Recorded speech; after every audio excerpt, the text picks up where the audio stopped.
আলফাজ ভাই, রাহেল ভাই, প্রীতি, পাবেল ভাই, সবাই একটু কমেন্ট দেন তো ভয়েস ভিডিও সব ঠিক আছে কিনা।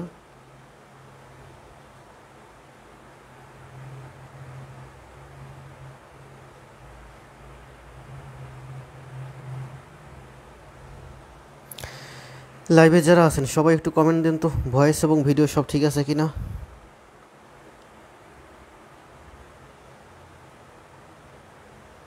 আজকে হচ্ছে চতুর্ভুজের উপরে প্রথম ক্লাস। চতুর্ভুজের উপর টোটাল ক্লাস হবে 4টা, বেসিক থেকে অ্যাডভান্স সব থাকবে।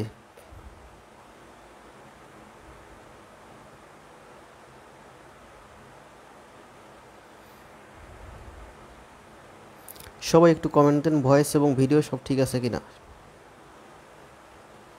আর যদি ভয়েস ভিডিও ঠিক থাকে তবে খাতা কলম নিয়ে বসেন, আমার সাথে সাথে প্র্যাকটিস করেন। আর সবাইকে অনুরোধ করব যে আমার ক্লাস, আমার গাইডলাইন, আমার মোটিভেশন সব কিছু যদি ভালো লাগে ক্লাসটি একটু শেয়ার করে দিবেন আপনাদের ভাই বোন বন্ধু যারা আছে সবার কাছে।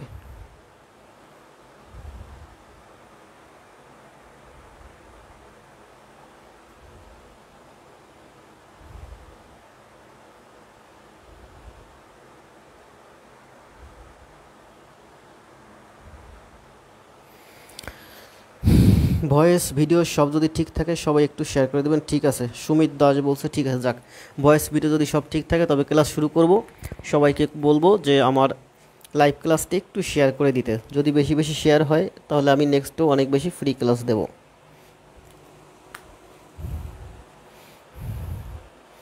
সবাই একটু কমেন্ট দেন তো।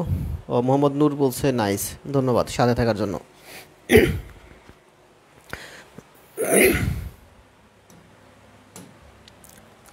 তো সব কিছু যদি ঠিক থাকে তবে ক্লাস শুরু করি।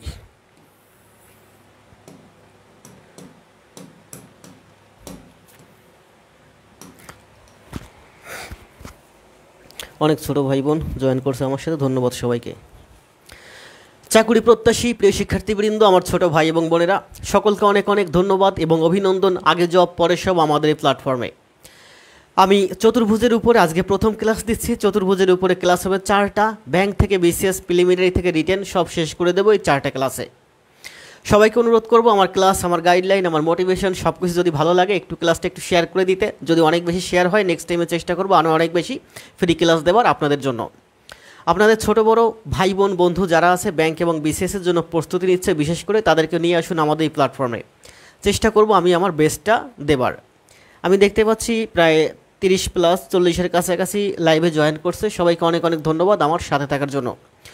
অঙ্ক, জ্যামিতি এগুলো খাতায় করার বিষয়, এগুলো দেখার বিষয় নয়। আপনারা খাতা কলম নিয়ে বসেন এবং আমার সাথে সাথে গণিত প্র্যাকটিস করেন, জ্যামিতিগুলো প্র্যাকটিস করেন। যত বেশি প্র্যাকটিস করবেন, যত বেশি অনুশীলন করবেন, তত বেশি শিখবেন, তত বেশি ভুলের মাত্রা কমবে। আর পরীক্ষার হলে যত বেশি ভুলের মাত্রা কমবে তত বেশি চাকরি পাওয়ার সম্ভাবনা বাড়বে। সবাইকে সব কিছু ঠিক আছে ভয়েস ভিডিও, তাহলে শুরু করা যাক ক্লাস। সবাইকে অনেক অনেক ধন্যবাদ সাথে থাকার জন্য। খাতা কলম নিয়ে বসুন, আমার সাথে সাথে প্র্যাকটিস করুন। চতুর্ভুজের উপর বেসিক থেকে অ্যাডভান্স যা কিছু আছে সব দেখাবো 4টা ক্লাসে। আজকে মূলত মেইন ভাগ থাকবে বেসিক, তবে কয়েকটা আছে ইংলিশ ভার্সন ম্যাথ আমি বাংলা ভার্সনে ট্রান্সলেট করে বুঝিয়ে দেব, যেটা প্রাইমারি নিবন্ধনের জন্য কাজে লাগবে ব্যাংক বিসিএসের পাশাপাশি। দেখেন কি আছে, আগে যে পরে সব আমার এই স্লোগানের ভিত্তিতে ক্লাস হচ্ছে। আজকে হচ্ছে চতুর্ভুজের উপরে ক্লাস। চতুর্ভুজ সংক্রান্ত অনুসিদ্ধান্ত এখানে আছে, খেয়াল করেন। আজকে হচ্ছে চতুর্ভুজের প্রথম অনুসিদ্ধান্তটি হচ্ছে যে কোণের সমষ্টি, 4 কোণের সমষ্টি 360 ডিগ্রি। যে কোনো চতুর্ভুজ, আপনি যদি একটা চতুর্ভুজ অঙ্কন করেন, এই চতুর্ভুজের 4টা কোণ, 1টা কোণ, 2টা কোণ, 3টা কোণ, 4টা কোণ, যে কোনো চতুর্ভুজের 4 কোণের সমষ্টি সমান সমান হচ্ছে 360 ডিগ্রি। 360 ডিগ্রি বা 4 সমকোণ। 360 ডিগ্রি মানে হচ্ছে 4 সমকোণ। 2 নম্বর অনুসিদ্ধান্ত কি আছে খেয়াল করেন। বলা হয়েছে যে 4টি কোণের অনুপাত 1, 2, 3:4 হলে ক্ষুদ্রতম কোণের মান কত? এই ধরনের অঙ্ক কিন্তু বিভিন্ন চাকরি পরীক্ষায়, বিশেষ করে প্রাইমারি নিবন্ধন, বিসিএস, ব্যাংকেও অনেকবার আসছে। বলা হয়েছে যে 4টি কোণের অনুপাত 1:2:3:4 হলে ক্ষুদ্রতম কোণের মান কত চতুর্ভুজের? তাহলে একটা চতুর্ভুজ আছে, আমরা জানি যে চতুর্ভুজের 4টা কোণের সমষ্টি হচ্ছে আমার 360 ডিগ্রি। 4 কোণের অনুপাত, অনুপাত মানে হচ্ছে ভাগ। এই 360 ডিগ্রিকে 4 আর 3 7 8 9 10 টোটাল আমি 10 ভাগ করব। 10 ভাগ করার পরে ক্ষুদ্রতম কোণের মান, অর্থাৎ ক্ষুদ্রতম পরিমাণ কোনটা, ক্ষুদ্রতম হার হচ্ছে, ক্ষুদ্রতম ইউনিট হচ্ছে 1, অর্থাৎ 10 ভাগের 1 ভাগ হবে ক্ষুদ্রতম কোণের মান। এখানে 4টা মান আছে, 1:2, 3:4। এখানে সব থেকে ছোট মান হচ্ছে 1 অর্থ হচ্ছে 1 ভাগ। মনে রাখবেন অনুপাত মানে ইস টু মানে হচ্ছে ভাগ, মানে কত ভাগের কত ভাগ বা কত অংশের কত অংশ। বলছে যে চতুর্ভুজের 4টি কোণের অনুপাত, তাহলে চতুর্ভুজের 4 কোণের সমষ্টি হচ্ছে 360 ডিগ্রি। সেটাকে আমি যদি 4 ভাগ 3 ভাগ 7 ভাগ 8 9 10 ভাগ করি, সেই 10 ভাগের 1 ভাগ যাবে আমার ক্ষুদ্রতম কোণের ঘরে।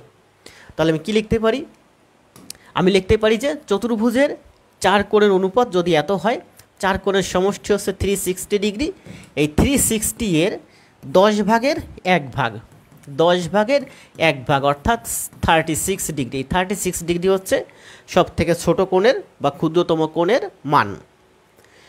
সবাই একটু কমেন্ট দিবেন, দ্রুত দ্রুত কমেন্ট দিতে থাকবেন। ভিডিওটা মনে হচ্ছে একটু আটকে গেছে, ভয়েস ভিডিও কোথাও ঝামেলা থাকলে অবশ্যই কমেন্ট দিয়ে জানাবেন। সবাই একটু কমেন্ট দেন তো, তাহলে অ্যান্সারগুলো কমেন্ট দিয়ে যাবেন, দ্রুত দ্রুত অ্যান্সারগুলো কমেন্ট দিয়ে যাবেন। নেক্সট, তাহলে প্রথম অ্যান্সার ছিল, এটার অ্যান্সার হচ্ছে আমার 36 ডিগ্রি। এরপরে বলা হয়েছে কোনো চতুর্ভুজের 4 বাহুর মধ্যবিন্দু পরস্পর সংযুক্ত করলে সামন্তরিক উৎপন্ন হয়।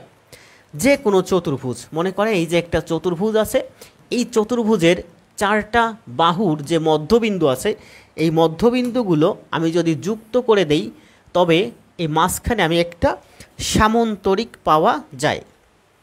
আবার বলি, কি বলছে যে কোনো চতুর্ভুজের 4 বাহুর মধ্যবিন্দুগুলো যুক্ত করলে এখানে উৎপন্ন হয় একটি সামন্তরিক।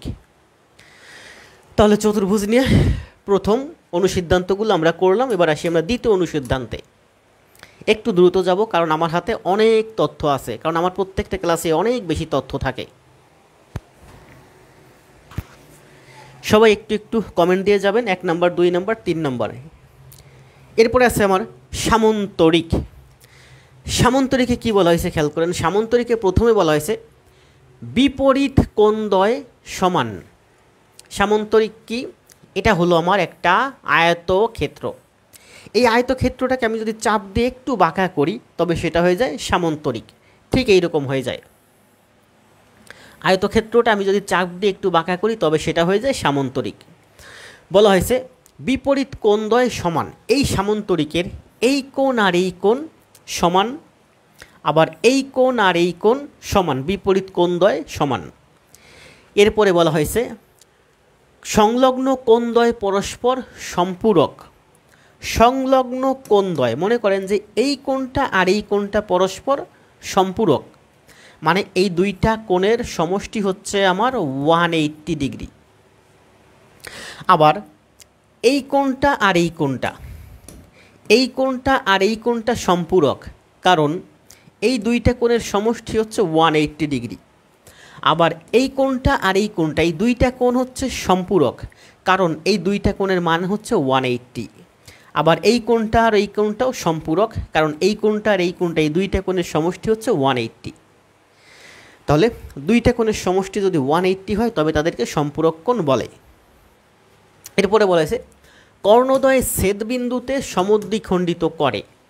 এই যে একটা কর্ণ এবং এই যে একটা কর্ণ, এই কর্ণ দুইটা পরস্পর ছেদবিন্দুতে সমদ্বিখণ্ডিত করে, অর্থাৎ এই কর্ণটা ঠিক মাঝ বরাবর খণ্ডিত হবে, আবার এই কর্ণটা ঠিক মাঝ বরাবর খণ্ডিত হবে।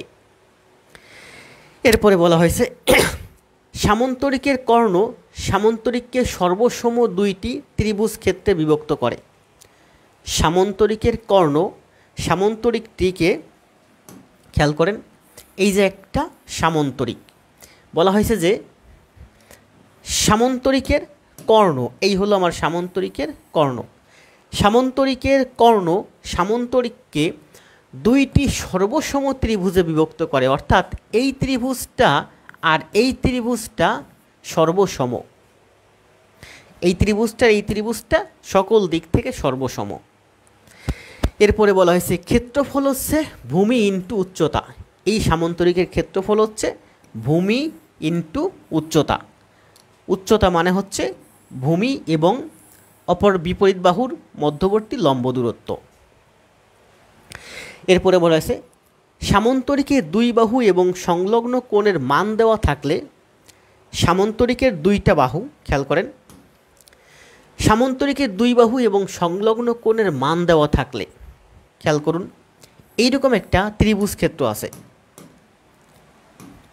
এই যে একটা ত্রিভুজ ক্ষেত্র, এই ত্রিভুজ ক্ষেত্রের এই বাহুটা হলো আমার এ, এই বাহুটা হলো আমার বি, আর এই কোণটার মান দেওয়া আছে থিটা। থিটা কত আমি জানি না। তাহলে এই ত্রিভুজের ক্ষেত্রফল কি? এই ত্রিভুজের ক্ষেত্রফল হচ্ছে half A B sine theta. এই ত্রিভুজের ক্ষেত্রফল হচ্ছে half A B sine theta. এটা একটু অ্যাডভান্স লেভেলের ব্যাখ্যা। এখানে যদি আমরা আরেকটা ত্রিভুজ অঙ্কন করি ঠিক এই ত্রিভুজের সর্বসম করে, তাহলে এই একটা ত্রিভুজ আর এই একটা ত্রিভুজ, এই ত্রিভুজের ক্ষেত্রফল হবে তাহলে half A B sine theta. আবার এইটা হচ্ছে আমার একটা আয়ত ক্ষেত্র, তার মানে এই ত্রিভুজের ক্ষেত্রফল যদি half A B sine theta হয়, তবে এই দুইটা ত্রিভুজের ক্ষেত্রফল হবে এ বি সাইন থিটা। আবার বোঝার চেষ্টা করুন, এই ত্রিভুজের ক্ষেত্রফল হচ্ছে আমার half A B sine theta. তাহলে এই ত্রিভুজ আর এই ত্রিভুজ, দুইটা ত্রিভুজ সর্বসম, তার মানে এই দুইটা ত্রিভুজের এই পুরাটুকুনের ক্ষেত্রফল হচ্ছে আমার এ বি সাইন থিটা। অর্ধেক half A B sine theta, তাহলে পুরাটুকুন হবে এ বি সাইন থিটা। পুরাটুকুন যদি এ বি সাইন থিটা হয়, আবার এই পুরাটুকুনই হচ্ছে আমার একটা আয়তক্ষেত্র। তার মানে আমরা এখান থেকে বলতে পারি যে সামান্তরিকের দুই বাহু, সামান্তরিকের এই একটা বাহু এবং এই একটা বাহুর মান যদি দেওয়া থাকে এ এবং বি, এবং তাদের অন্তর্ভুক্ত কোণের মান যদি দেওয়া থাকে থিটা, তবে সেই সামান্তরিক ক্ষেত্রের ক্ষেত্রফল হবে এ বি সাইন থিটা। সামান্তরিক ক্ষেত্রের ক্ষেত্রফল হবে এ বি সাইন থিটা। ক্ষেত্রফল হচ্ছে এ বি সাইন থিটা, কারণ আমরা জানি ত্রিভুজ ক্ষেত্রের ক্ষেত্রফল হচ্ছে half A B sine theta. খুব গুরুত্বপূর্ণ, এইগুলো এখন ব্যাংক বিসিএসে প্রচুর আসে। আবার বলি, ত্রিভুজ ক্ষেত্রের ক্ষেত্রফল হচ্ছে half A B sine theta, তাহলে সামান্তরিকের ক্ষেত্রফল হবে যদি দুইটা বাহুর দৈর্ঘ্য দেওয়া থাকে এবং তার অন্তর্ভুক্ত কোণের মান দেওয়া থাকে, তবে তার ক্ষেত্রফল হবে এ বি সাইন থিটা। আশা করি বুঝতে পারছেন। যদি বুঝতে পারেন একটু কমেন্ট দেন ক্লিয়ার।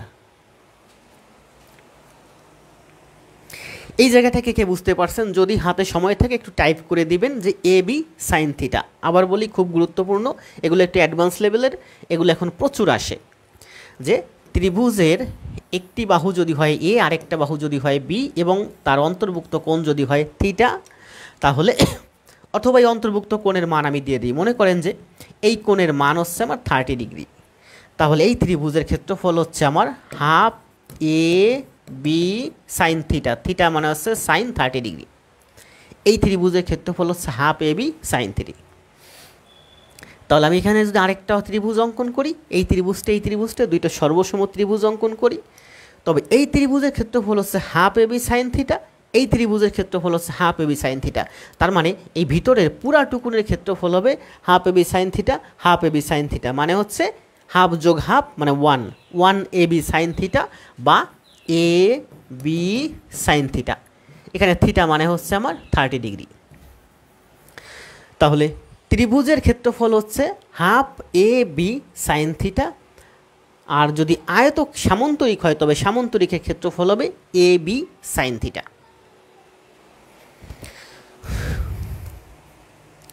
ভয়েস কি একটু পরে শোনা যাচ্ছে? আরিফ আহসান বিশ্বাস বলছে ভয়েস একটু পরে শোনা যাচ্ছে। আচ্ছা, একটু চেক করে দেখি। 1 2 3 4 5 6।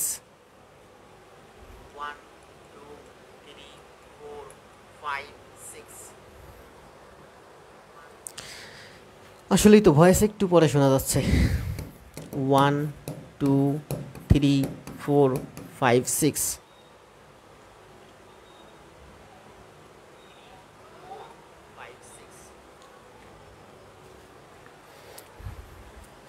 সিরাজউদ্দৌলা কমেন্ট দিছে সুপার সাব। সিরাজ ভাই ভয়েস নাকি একটু পরে শোনা যাচ্ছে, কি করা যায় বলেন তো? সিরাজউদ্দৌলা কমেন্ট দিছে সুপার। আবার একটু চেক করে দেখি। 1 2 3 4 5 6 7 8 9 10। 1 2 3 4 5 6 7 8 9 10। হ্যাঁ, একটু পরেই শোনা যাচ্ছে। দেখে আমি হেডফোনটা খুলে আবার একটু লাগাই।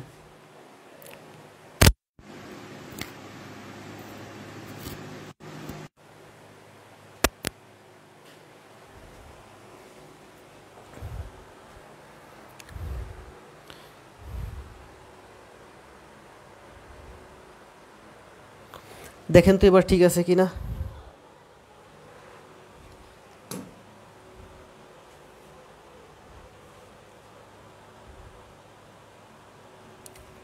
আবার একটু টেস্ট করে দেখি।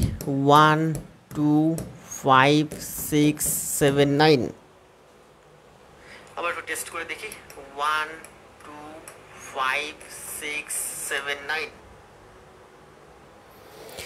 হ্যাঁ, সুন্দর একটা কমেন্ট দিছে যে এগুলো এত সমস্যা না, আপনি চালিয়ে দেন। একটু সমস্যা থাকে বা লাইভ ক্লাসে সব জায়গায় এই ধরনের একটু সমস্যা থাকে, একটু সমস্যা থাকবে, এগুলো আসলে কোনো ব্যাপার না। এগুলো নিয়েই আমাদের ক্লাস চালিয়ে যেতে হবে।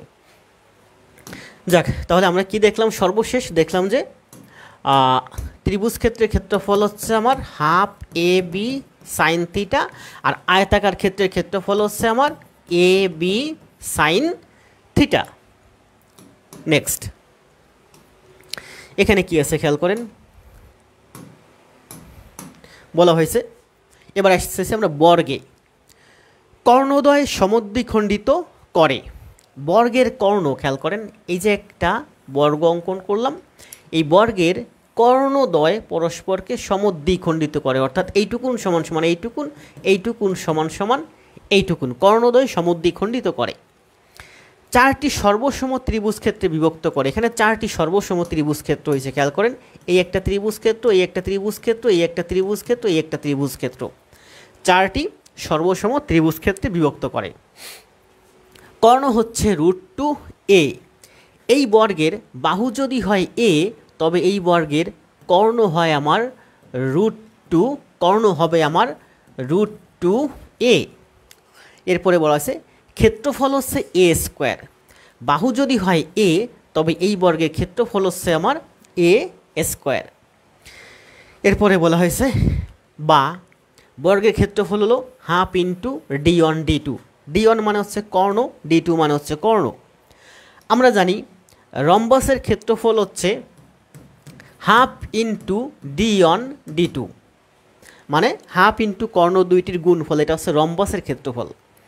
বর্গের ক্ষেত্রফলও ঠিক সেম তাই, কি হাফ ইন্টু d1 d2, অর্থাৎ হাফ ইন্টু কর্ণ দুইটির গুণফল।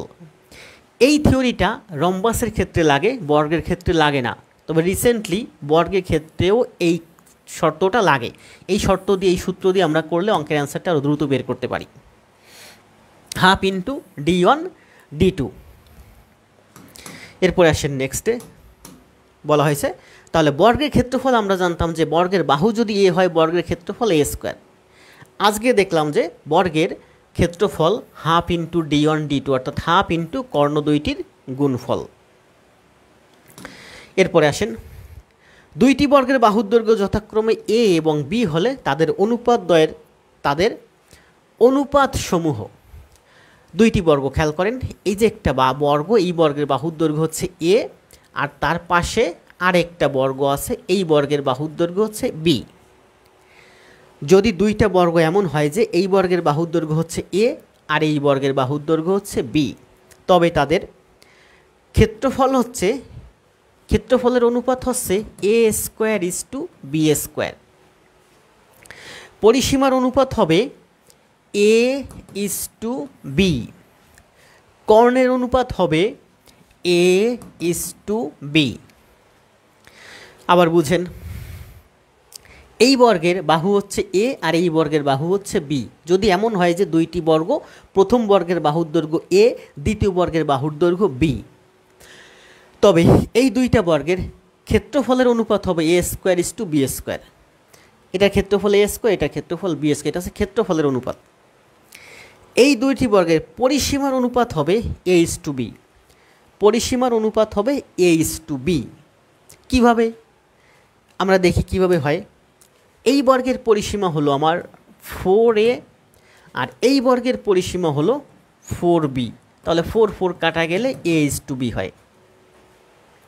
ঠিক তেমনিভাবেই বলছে এই বর্গ এবং এই বর্গ, এই দুইটা বর্গের কর্ণের অনুপাত হবে এ ইস টু বি। কর্ণের অনুপাত হবে এ ইস টু বি। কর্ণ, এই বর্গের বাহু যদি হয় এ, এই বর্গের কর্ণ হয় আমার √2a। এই বর্গের বাহু যদি হয় বি, এই বর্গের বাহু হয় আমার √2b। তাহলে আমরা কর্ণটা একটু দেখি যে প্রথম বর্গের কর্ণ হচ্ছে আমার √2a, আর দ্বিতীয় বর্গের কর্ণ হচ্ছে √2b। তাহলে √2 কাটা গেলে এ ইস টু বি হয়। অর্থাৎ দুইটা বর্গক্ষেত্র আছে। প্রথম বর্গের বাহুর দৈর্ঘ্য এ এবং দ্বিতীয় বর্গের বাহুর দৈর্ঘ্য যদি বি হয়, তবে এই দুইটা বর্গের ক্ষেত্রফলের অনুপাত হবে এ ইস টু বি, পরিসীমার অনুপাত হবে এ ইস টু বি, এবং কর্ণের অনুপাত হবে এ ইস টু বি। কীভাবে হয় সেটাও দেখালাম।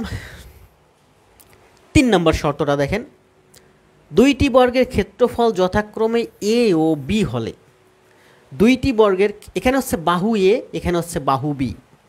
এবার বলছে যে দুইটি বর্গ, এই একটা বর্গ আর এই একটা বর্গ, বলা হয়েছে যে এই বর্গটা একটু বড়। দুইটি বর্গের ক্ষেত্রফল যথাক্রমে এ ও বি হলে, এই বর্গের ক্ষেত্রফল হচ্ছে আমার এ, আর এই বর্গের ক্ষেত্রফল হচ্ছে আমার বি। তাহলে আগে ছিল বাহু এ, এখানে বাহু বি, আর এবার ক্ষেত্রফলে এটার ক্ষেত্রফল বি।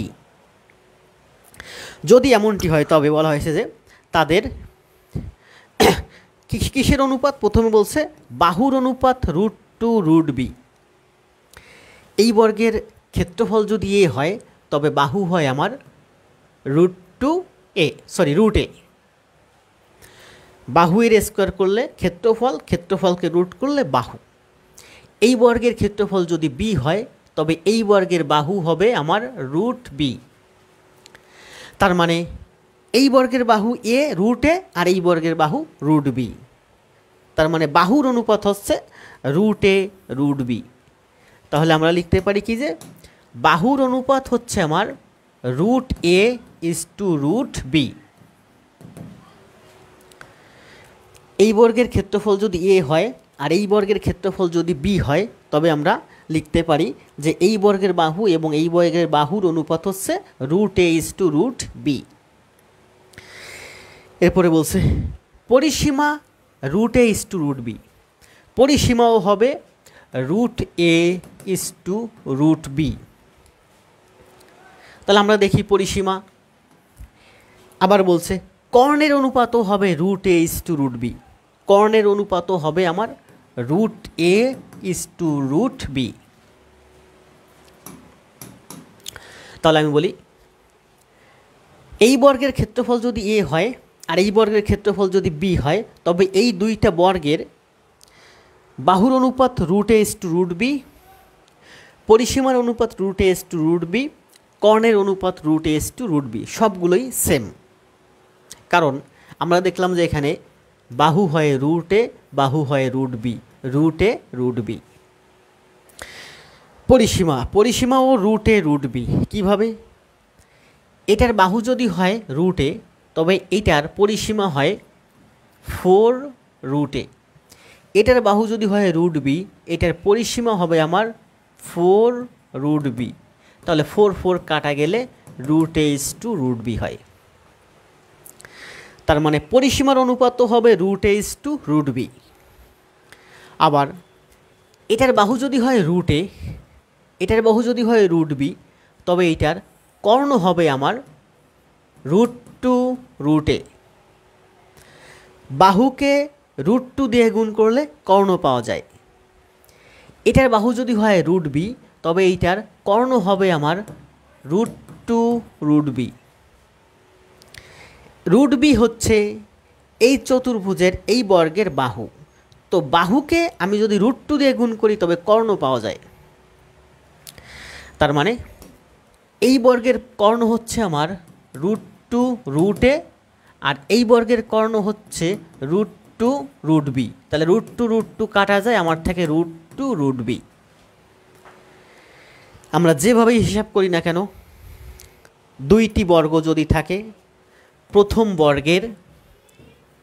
বর্গের ক্ষেত্রফল যদি হয় a আর দ্বিতীয় বর্গের ক্ষেত্রফল যদি হয় b, তবে দুইটা বর্গের বাহুর অনুপাত √a √b, পরিসীমার অনুপাত √a √b, কর্ণের অনুপাত √a √b। ক্লিয়ার থাকলে কমেন্ট দেন ক্লিয়ার।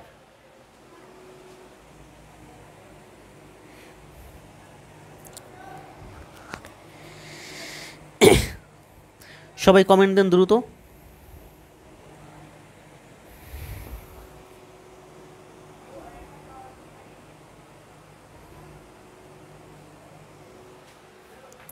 এই পর্যন্ত ক্লিয়ার না? ক্লিয়ার থাকলে কমেন্ট দেন যে বর্গ স্কোয়ার ক্লিয়ার। এবার আসি আমরা রম্বসে। রম্বসে কি আছে খেয়াল করেন। রম্বসে বলা হয়েছে, রম্বস মানে কি? এটা হলো আমার একটা বর্গক্ষেত্র। এই বর্গক্ষেত্রটাকে আমি যদি একটু চাপ দিয়ে বাঁকা করি তবে সেটা হয়ে যায় আমার রম্বস। এই বর্গক্ষেত্রটাকেই আমি একটু চাপ দিয়ে বাঁকা করলাম তবে সেটা হয়ে গেল আমার রম্বস। রম্বস, তাই না? বলা হয়েছে কর্ণদ্বয় সমকোণে সমদ্বিখণ্ডিত করে। রম্বসের কর্ণ, এই যে একটা কর্ণ আর এই যে একটা কর্ণ, দুইটা কর্ণ পরস্পরকে সমকোণে, অর্থাৎ এইটা হচ্ছে সমকোণ 90 ডিগ্রি, এইটা সমকোণ 90 ডিগ্রি, এইটা সমকোণ 90 ডিগ্রি, এইটা সমকোণ 90 ডিগ্রি। কর্ণদ্বয় পরস্পরকে সমদ্বিখণ্ডিত করে এবং চারটি সর্বসম ত্রিভুজ ক্ষেত্রে বিভক্ত করে। এখানে চারটি ত্রিভুজ ক্ষেত্র হয়েছে, এই চারটি ত্রিভুজ ক্ষেত্রই হচ্ছে আমার সর্বসম। এইটা এইটা এইটা এবং এইটা, এই চারটা ত্রিভুজ হচ্ছে সর্বসম, মানে সকল দিক থেকে সমান, বাহুর দিক থেকে, কোণের দিক থেকে, ক্ষেত্রফলের দিক থেকে, সকল দিক থেকে সমান। এরপরে বলছে সন্নিহিত কোণদ্বয় সম্পূরক। আমরা কিছুক্ষণ আগে দেখছিলাম যে সামন্তরিকের সন্নিহিত কোণদ্বয় সমান, মানে সম্পূরক। এটা হলো আমার সামন্তরিক। এই সামন্তরিকের পাশাপাশি কোণদ্বয় সম্পূরক, মানে পাশাপাশি দুইটি কোণের মান হচ্ছে 180, পাশাপাশি দুইটি কোণের মান হচ্ছে 180, পাশাপাশি দুইটি কোণের মান হচ্ছে 180। ঠিক তেমনি সামন্তরিকের ক্ষেত্রে যা সত্য, আমার এটা হচ্ছে আমার রম্বাস, রম্বাসের ক্ষেত্রেও তা সত্য। রম্বাসের ক্ষেত্রে বলা হয়েছে এই কোণ আর এই কোণ সম্পূরক কোণ, এই কোণ আর এই কোণ সম্পূরক কোণ, এই কোণ আর এই কোণ সম্পূরক কোণ, এই কোণ আর এই কোণ সম্পূরক কোণ। পাশাপাশি দুইটা কোণ মানেই হচ্ছে সম্পূরক কোণ। আবার বলি, দুইটা রেখা যদি সমান্তরাল হয়, অপর একটা রেখা যদি তাদেরকে ছেদ করে, তবে ছেদকের একই পাশে উৎপন্ন কোণদ্বয়, এই কোণদ্বয়, এই কোণ আর এই কোণ, এই দুইটা কোণের মান হচ্ছে 180, মানে সম্পূরক কোণ। যদি এটা সম্পূরক হয় তবে খেয়াল করেন, এই রেখাটা আর এই রেখাটা সমান্তরাল, আর এই রেখাটা তাদেরকে ছেদ করলো, তার মানে এই দুইটা কোণ হচ্ছে সম্পূরক। আয়তক্ষেত্রে খেয়াল করেন, সামন্তরিকের ক্ষেত্রে, এই সামন্তরিকের ক্ষেত্রে এই রেখাটা আর এই রেখাটা সমান্তরাল, তার মানে এই কোণ দুইটা সম্পূরক। ঠিক তেমনিভাবে এই রেখাটা আর এই রেখাটা সমান্তরাল, এই রেখাটা আর এই রেখাটা সমান্তরাল, তার মানে এই কোণটা আর এই কোণটা সম্পূরক। এই একটা রেখা আর এই একটা রেখা সমান্তরাল, অন্যটা রেখা কি করলো? ছেদ করলো, তাহলে ছেদকের একই পাশে যে কোণ দুইটা উৎপন্ন হয় এই কোণ দুইটা হলো আমার সম্পূরক, বা এই দুইটা কোণের মান হচ্ছে আমার 180 ডিগ্রি। খুব গুরুত্বপূর্ণ। তাহলে বলা হয়েছে এখানে যে রম্বাসের ক্ষেত্রে, এটা হলো আমার রম্বাস, এই রম্বাসের ক্ষেত্রে এই কোণটা আর এই কোণটা সম্পূরক। কেন সম্পূরক?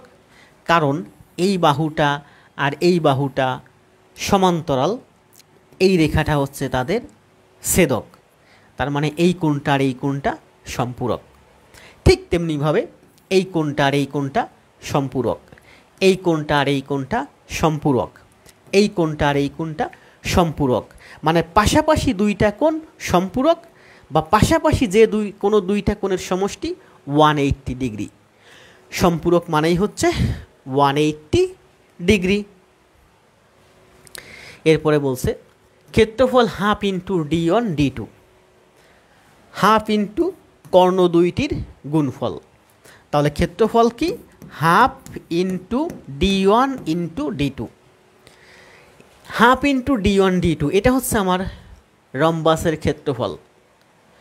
তো রম্বাসের ক্ষেত্রফল যদি হাফ ইন্টু D1 D2 হয়, আমার বর্গের ক্ষেত্রফলও হবে হাফ ইন্টু D1 D2। এই সূত্রটা বর্গের ক্ষেত্রে লাগবে আজকে। ক্লিয়ার থাকলে একটু কমেন্ট দেন দ্রুত সবাই যে সব কিছু ক্লিয়ার আছে।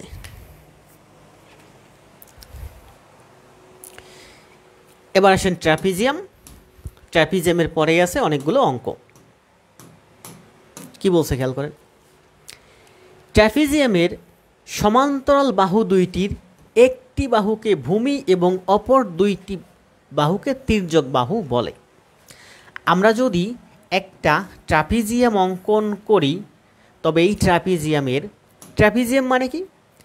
ট্র্যাপিজিয়াম মানে হচ্ছে যার বিপরীত বাহুদ্বয় সমান্তরাল।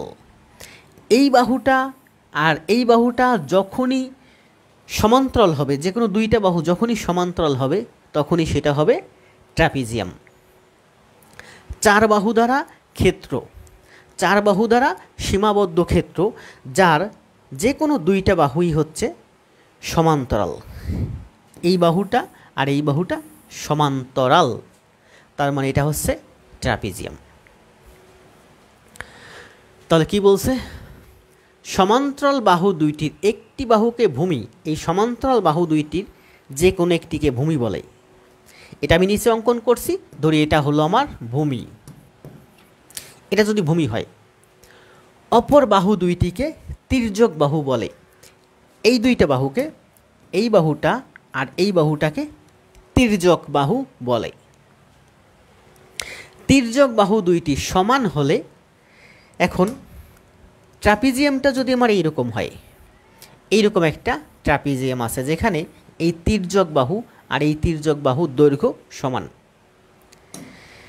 বলছে যে তির্যক বাহু দুইটি যদি সমান হয়, এই বাহুটা আর এই বাহুটা দৈর্ঘ্যে যদি সমান হয়, তবে সেই ট্র্যাপিজিয়ামকে সমদ্বিবাহু ট্র্যাপিজিয়াম বলে।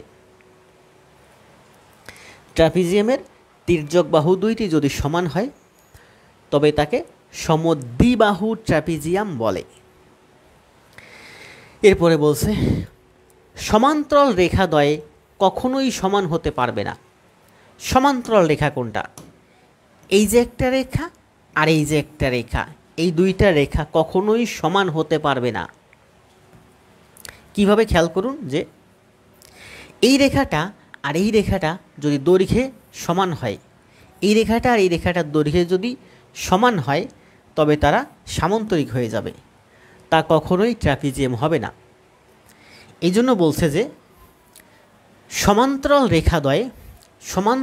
রেখাদ্বয় কখনোই সমান হতে পারবে না, একটা বড় একটা ছোট থাকবে।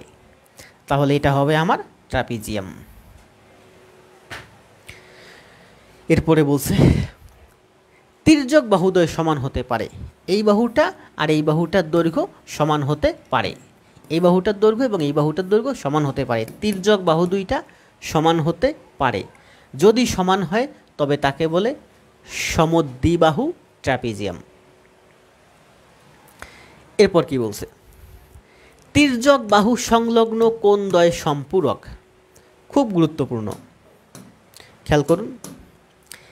এই যে একটা ট্রাপিজিয়াম, এই যে একটা ট্রাপিজিয়াম, বোঝার সুবিধার্থে এভাবে অঙ্কন করা। এই যে একটা ট্রাপিজিয়াম, এই ট্রাপিজিয়ামের এই বাহুটা আর এই বাহুটা সমান্তরাল। তো দুইটা বাহু যদি সমান্তরাল হয়, অন্য একটা বাহু সেই সমান্তরাল দুইটা বাহুকে যদি ছেদ করে, তবে ছেদকের একই পাশে যে দুইটা কোণ উৎপন্ন হয়, এই দুইটা কোণের সমষ্টি হচ্ছে 180 ডিগ্রি, মানে হচ্ছে সম্পূরক, তাই না? সম্পূরক। আবার আমি যদি এদিক থেকে কল্পনা করি যে এই বাহুটা আর এই বাহুটা সমান্তরাল, এই রেখাটা হচ্ছে তাদের ছেদক, তাহলে ছেদকের একই পাশে যে দুইটা কোণ উৎপন্ন হয়, এই দুইটা কোণের মান হচ্ছে আমার 180 ডিগ্রি। তার মানে এই দুইটা কোণ হচ্ছে সম্পূরক। তাহলে এই রেখাটা যদি ছেদ করে, এই কোণটা আর এই কোণটা যেমন সম্পূরক, এই কোণটা আর এই কোণটা তেমন সম্পূরক। তাহলে আমরা কি বলতে পারি? আমরা বলতে পারি যে ট্র্যাপিজিয়ামের তির্যক বাহু, এই যে একটা তির্যক বাহু এবং এই যে একটা তির্যক বাহু, তির্যক বাহু দুইটা সংলগ্ন কোণদ্বয়ে, এই বাহু সংলগ্ন এই কোণ আর এই কোণ, এই বাহু সংলগ্ন এই কোণ আর এই কোণ, এরা সম্পূরক কোণ। এই দুইটা কোণ সম্পূরক কারণ তাদের সমষ্টি 180। এই দুইটা কোণ সম্পূরক কারণ তাদের সমষ্টি 180। এটুকুন ক্লিয়ার? ক্লিয়ার থাকলে কমেন্ট দেন যে ট্র্যাপিজিয়াম ক্লিয়ার। যা পড়াচ্ছি, যা বোঝাচ্ছি, এর বাইরে কোনো কিছু নাই। যে কোনো চাকরি পরীক্ষা এইগুলো আসবে, এগুলোর বাইরে কিছু না, এগুলোর বাইরে কিছু আসবে না। একটু সুন্দরভাবে খাতায় করে শুধুমাত্র সাবমিট করবেন।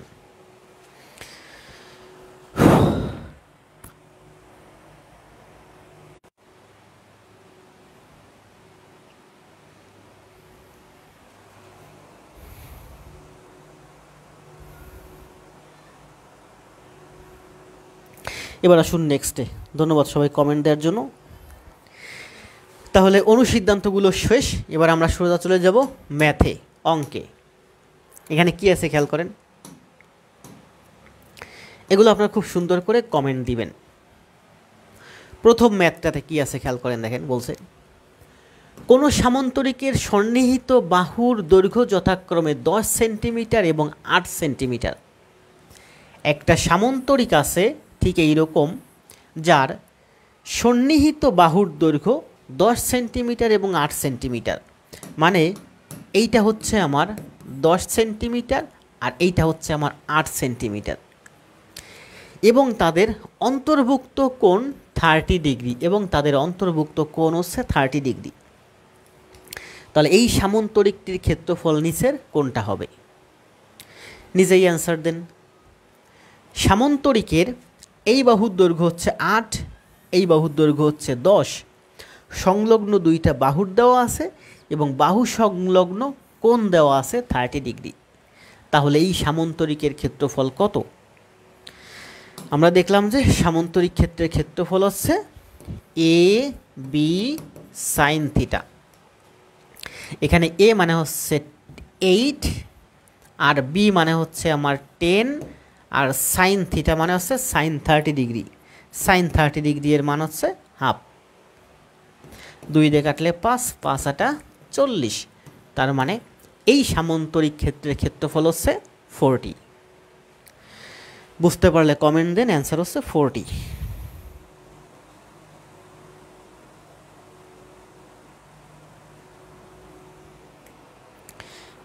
ভয়েস ভিডিও সব ঠিক আছে না? সব কিছু ঠিক থাকলে কমেন্ট দেন 40।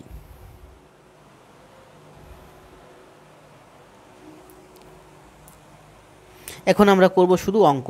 নেক্সটের দিকে যত যাব ততই করব অঙ্ক।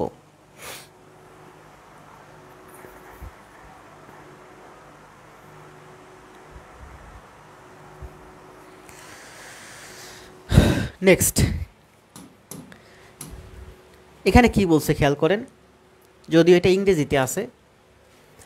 If the diagonals of A square একটা স্কোয়ার যার ডায়াগোনাল হচ্ছে √10। খেয়াল করেন, ইংলিশে আছে, আমি বাংলায় ব্যাখ্যা করে দিচ্ছি।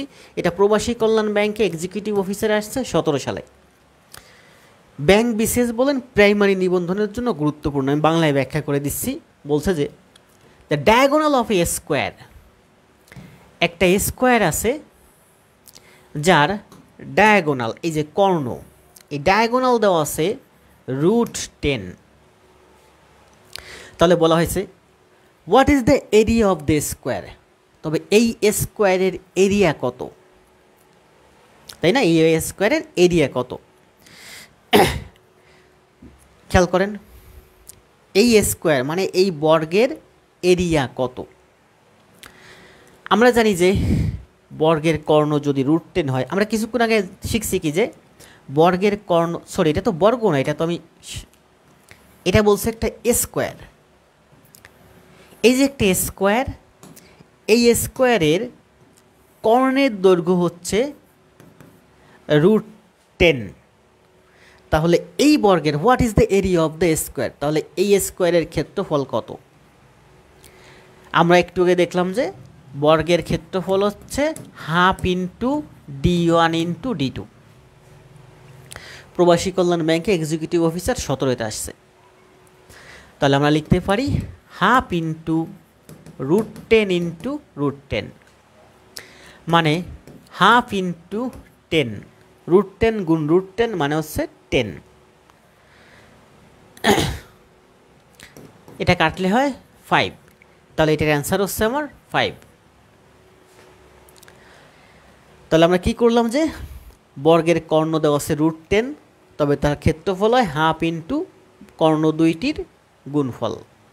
এই কর্ণটা যদি √10 হয়, তবে এই কর্ণটাও হবে আমার √10। আবার এটাই আমরা এভাবে করতে পারি যে এই যে একটা বর্গ দেওয়া আছে, এই বর্গের কর্ণ দেওয়া আছে √10। বর্গের কর্ণ যদি √10 হয়, আমরা জানি কি বর্গের বাহু যদি হয় a, তবে কর্ণ হয় √2a। এই বর্গের বাহু যদি হয় a, এই বর্গের কর্ণ হবে আমার √2a। এখানে কর্ণ দেওয়া আছে √10। এই বর্গের বাহু যদি হয় a, কর্ণ হয় √2a সূত্রানুযায়ী। তাহলে √2a হচ্ছে কর্ণ, এখানে আমার কর্ণ দেওয়া আছে √10। তাহলে a সমান সমান √10, a সমান সমান আমরা লিখতে পারি √10/√2 বা 10/2 তার রুট, তার মানে 5 তার রুট। 2 দিয়ে 10কে কাটলে হয় 5, 5 তার রুট। বলছে এই স্কোয়ারের এরিয়া কত? স্কোয়ারের ক্ষেত্রফল হচ্ছে a স্কোয়ার। a সমান সমান √5, তাহলে a স্কোয়ার সমান সমান হচ্ছে 5। 3 নম্বরের অ্যান্সার হচ্ছে 5। ক্লিয়ার থাকলে কমেন্ট দেন 5। মন্ডল নীতিশচন্দ্র অ্যান্সার দিয়েছে 5। মন্ডল নীতিশচন্দ্র ভাই একটু মেসেঞ্জারে নক দিও তো। আরিফা হোসেন অ্যান্সার দিয়েছে 5, দারুণ, নমস্কার, ভালো, ধন্যবাদ। অমিত, অভিজিৎ সবাই অ্যান্সার দিয়েছে 5। কথা বলতে বলতে কষ্ট হয়ে যাচ্ছে। নেক্সট, এখন যা আছে সব ম্যাথ, একটু পড়েন তো।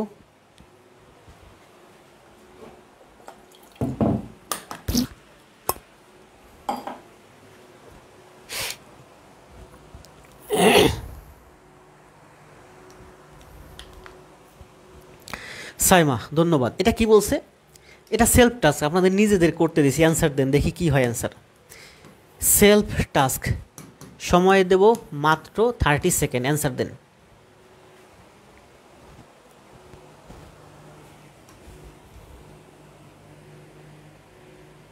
ভালো আছি রাজ, বিষ্ণুদেব, সাইমা, অভিজিৎ ঘোষ অ্যান্সার দিছে 500। দেখি তাহলে কত হয়। বলছে যে if the diagonal of A square is 10√10, একটা স্কোয়ার আছে যার ডায়াগোনাল, এই ডায়াগোনালটা হচ্ছে 10√10। What is the area of the square, তাহলে এই স্কোয়ারের এরিয়া কত? আমি তো দেখালাম যে স্কোয়ারের এরিয়া হচ্ছে হাফ ইন্টু কর্ণ দুইটির গুণফল, মানে d1 d2। Half into d1 মানে কি 10√10, আর d2 মানে কি d2 মানে হচ্ছে 10√10। এই একটা কর্ণ, এই একটা কর্ণ, কর্ণ দুইটি সমান, তাহলে আমরা লিখতে পারি হাফ 10 ইন্টু 10 100, √10 ইন্টু √10 মানে হচ্ছে 10, এটা দিয়ে কাটলে 5, তার মানে 500 হচ্ছে এই অঙ্কের অ্যান্সার। তাহলে বর্গের কর্ণ যদি √10 হয় তবে এই বর্গের ক্ষেত্রফল হয় 500। আমরা এটা আগের নিয়মেও করতে পারি যে এই বর্গের বাহু যদি হয় এ, এই বর্গের বাহু যদি হয় এ তবে কর্ণ হয় √2a। বর্গের বাহু যদি এ হয় কর্ণ হয় √2a। তাহলে ধরি এই বর্গের বাহু এ, তবে এই বর্গের কর্ণ হবে আমার √2a। √2a মানে এখানে মান দেওয়া আছে, √2a মানে হচ্ছে এখানে কর্ণ হচ্ছে √2a, এখানে কর্ণ দেওয়া আছে 10√10, তার মানে কর্ণ হচ্ছে 10√10।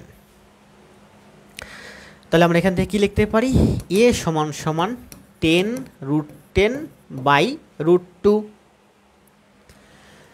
বলছে যে ক্ষেত্রফল কত, ক্ষেত্রফল মানে হচ্ছে a স্কোয়ার, তাহলে a স্কোয়ার সমান সমান এইটার স্কোয়ার হয়ে যাবে। 10-এর স্কোয়ার করলে 100, √10-এর স্কোয়ার করলে 10, √2-এর স্কোয়ার করলে 2, 2 দিয়ে কাটলে 5, 500 হচ্ছে এই অঙ্কের অ্যান্সার। অর্থাৎ আমরা এভাবে করতে পারি, এভাবে করতে পারি, বেসিকটা বুঝতে পারলে। আর এই ধরনের অঙ্কই প্রচুর আসে চাকুরি পরীক্ষায়। ফিরোজ, আরিফ, বিষ্ণুদেব, খায়রুন, মাঝে কি সবুজ, সাইমা, ধন্যবাদ সবাইকে।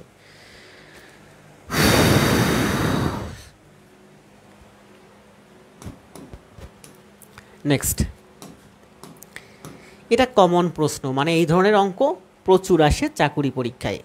কি বলছে খেয়াল করেন, এখানে বলছে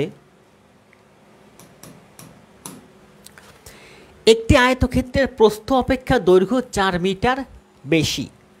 একটা আয়তক্ষেত্র আছে যে আয়তক্ষেত্রের দৈর্ঘ্য অপেক্ষা প্রস্থ 4 মিটার বেশি, প্রস্থ অপেক্ষা দৈর্ঘ্য 4 মিটার বেশি।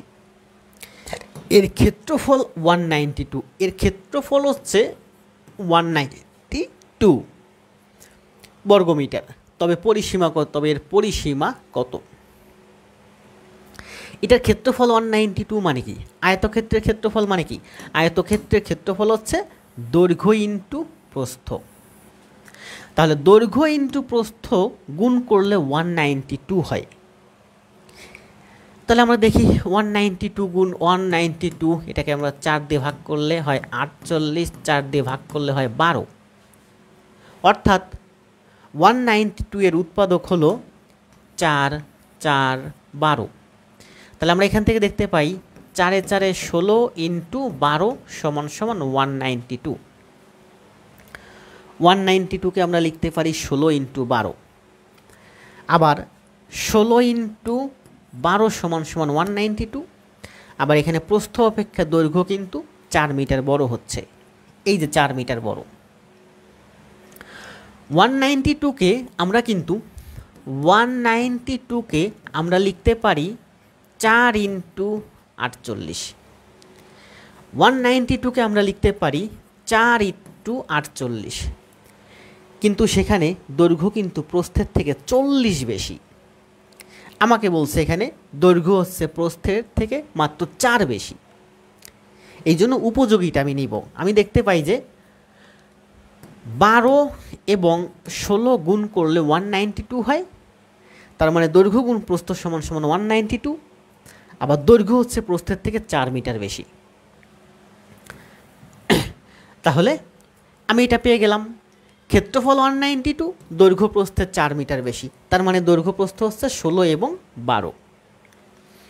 এর ক্ষেত্রফল 192, পরিসীমা কত? একটা দৈর্ঘ্য একটা প্রস্থ, 16 আর 12 কত? 6 2 8 28। একটা দৈর্ঘ্য এবং একটা প্রস্থ যদি 28 হয়, তাহলে দুইটা দৈর্ঘ্য দুইটা প্রস্থ হচ্ছে 28 দুগুণী 56। তাহলে এই বর্গের পরিসীমা হবে 56। এই অঙ্কগুলো আমরা সবসময় এভাবে ব্রেন থেকে থিঙ্ক করে করব। ক্ষেত্রফল দেওয়া আছে 192, বলছে দৈর্ঘ্য হচ্ছে প্রস্থের থেকে 4 বড়। তার মানে 192 এর উৎপাদক বের করলে আমরা দেখতে পাই 192 12 এবং 16 গুণ করলে 192 হয়, আবার 16 হচ্ছে 12 এর থেকে 4 বড়। তাহলে ক্ষেত্রফল 192, দৈর্ঘ্য 16, প্রস্থ 12। তাহলে একটা দৈর্ঘ্য একটা প্রস্থ 16 আর 12 28। যদি একটা দৈর্ঘ্য একটা প্রস্থ 28 হয়, তবে দুইটা দৈর্ঘ্য দুইটা প্রস্থ হচ্ছে 56। তার মানে এর পরিসীমা হলো 56। সবাই অ্যান্সার দেন, দ্রুত অ্যান্সার দেন। আরিফ 56 অ্যান্সার দিয়েছে, অভিজিৎ আর হচ্ছে মুজাদিদ সবুজ।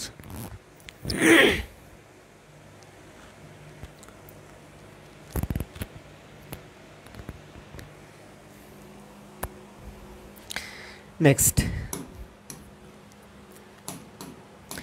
কি বলছে এখানে, একটি আয়তাকার জমির দৈর্ঘ্য প্রস্থের দ্বিগুণ। একটি আয়তাকার জমির, দেখেন এই অঙ্কটা, এটা কিন্তু আমরা ব্রেন থেকে করছি, তাই না? আমরা যদি সূত্রের মাধ্যমে করি তবে আমরা এভাবে করতে পারি যে প্রস্থ যদি হয় এক্স, তবে দৈর্ঘ্য হয় এক্স প্লাস 4। তাহলে ক্ষেত্রফল হয় দৈর্ঘ্য গুণ প্রস্থ এক্স ইন্টু এক্স প্লাস 4 সমান সমান 192। আমরা যদি সূত্রের মাধ্যমে করি এভাবে করতে পারি যে প্রস্থ এক্স হলে দৈর্ঘ্য এক্স প্লাস 4, যেহেতু বলছে দৈর্ঘ্য 4 বেশি, তাহলে ক্ষেত্রফল হচ্ছে দৈর্ঘ্য গুণ প্রস্থ সমান সমান 192। এটা আমরা মিডিল টার্ম করলে আসে এক্স সমান সমান 12। আমরা এভাবে করতে পারি, অথবা ব্রেন থেকে থিঙ্ক করেও করতে পারি যে এটা যদি 192 হয় তবে এটা 12 আর এটা 16 হয়।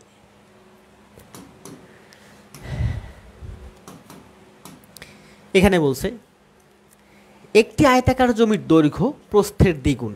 একটি আয়তাকার জমির এই দৈর্ঘ্য হচ্ছে প্রস্থের দ্বিগুণ, অর্থাৎ প্রস্থ যদি এক্স হয় দৈর্ঘ্য হবে আমার টুয়াইজ এক্স।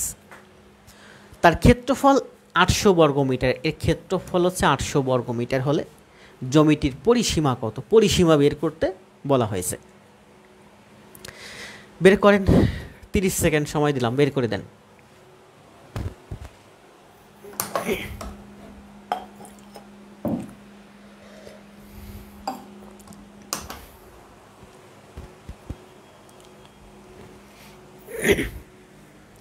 এখানে যে অঙ্কগুলো দেখাবো প্রত্যেকটা অঙ্কের কিছু কঠিন জটিল হিসাব আছে, যেগুলো আমি আজকের ফ্রি ক্লাসে লাইভে দেখাবো না, কারণ কঠিন হিসাব করতে গেলে স্টুডেন্ট লাইভে থাকে না। আমার পেইড ব্যাচে ব্যাংক বিসিএসের অ্যাডভান্স ম্যাথের ক্লাসগুলোতে এইগুলো দেখাবো।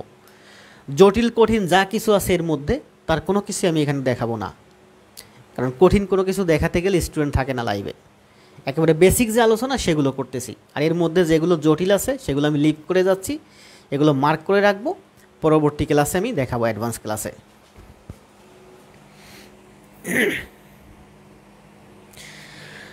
মোহাম্মদ জাহিদ হক বলছে আর একটু স্লো বলেন। আমার হাতে অনেক তথ্য আছে এই জন্য একটু দ্রুত যাচ্ছি। অ্যান্সার দিচ্ছে 120। আচ্ছা দেখি, খেয়াল করুন, ম্যাথ কখনো খুব বেশি স্লো করা যাবে না, তাহলে আপনার ব্রেন স্লো হয়ে যাবে। ম্যাথ সবসময় একটু ফাস্ট করার অভ্যাস করতে হবে। একটি আয়তাকার জমির দৈর্ঘ্য প্রস্থ দ্বিগুণ ক্ষেত্রফল 800 বর্গমিটার, জমিতে পরিসীমা কত মিটার, পরিসীমা বের করতে বলছে। এটা যদি টুয়াইজ এক্স হয় আর এটা যদি 8 হয়, আমরা জানি ক্ষেত্রফল হচ্ছে twice x square. Twice x square সমান সমান হচ্ছে 800। তাহলে এক্স স্কোয়ার সমান সমান হচ্ছে আমার 400। তাহলে এক্স সমান সমান হচ্ছে আমার 20। বলছে পরিসীমা, এটা টুয়াইজ এক্স হলে এটা এক্স হলে এটাও এক্স হয়, এটা টুয়াইজ এক্স হলে এটাও টুয়াইজ এক্স হয়। তাহলে পরিসীমা হচ্ছে টুয়াইজ এক্স এক্স এক্স মানে হচ্ছে 6x। পরিসীমা হচ্ছে আমার 6x। তাহলে 6x সমান সমান 6 দুগুণী 12 120। আর এই 120 হচ্ছে এই অঙ্কের অ্যান্সার। আরিফ, নজরুল, সবুজ, রাজ, হক, অভিজিৎ, ফিরোজ, সবাইকে অনেক অনেক ধন্যবাদ। নেক্সট, এটা কিন্তু আমরা ব্রেন থেকেও থিঙ্ক করে করতে পারি যে একটা আয়তাকার ক্ষেত্র আছে, যার দৈর্ঘ্য হচ্ছে প্রস্থের দ্বিগুণ, ক্ষেত্রফল হচ্ছে আমার 800। ক্ষেত্রফল যদি 800 হয়, 800কে আমরা লিখতে পারি 20 × 40। 20 × 40 করলে 800 হয়, আবার 20 এর দ্বিগুণ হচ্ছে 40, 20 এর দ্বিগুণ হচ্ছে 40। তার মানে বলছে যে এর পরিসীমা কত। এটা যদি 40 হয়, এটা যদি 20 হয়, তাহলে একটা প্রস্থ এবং একটা দৈর্ঘ্য এর মান হচ্ছে 60। একটা দৈর্ঘ্য একটা প্রস্থ যদি 60 হয়, দুইটা দৈর্ঘ্য দুইটা প্রস্থ হবে 120। 120 হচ্ছে এইটার অ্যান্সার। সবাই অ্যান্সার দেন, দ্রুত অ্যান্সার দেন।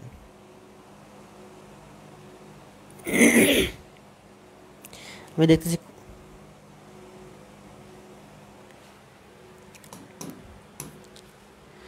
এটা মুখে মুখে অ্যান্সার দেন, খাতায় না করে সোজা মুখে মুখে অ্যান্সার দেন। বলছে একটি আয়তাকার ক্ষেত্রের দৈর্ঘ্য প্রস্থের দ্বিগুণ। দৈর্ঘ্য প্রস্থের দ্বিগুণ, এর ক্ষেত্রফল হচ্ছে আমার 32 বর্গমিটার হলে লম্বা বাহুর দৈর্ঘ্য কত? মানে হচ্ছে আমার এই বাহুটার দৈর্ঘ্য কত, দৈর্ঘ্য কত?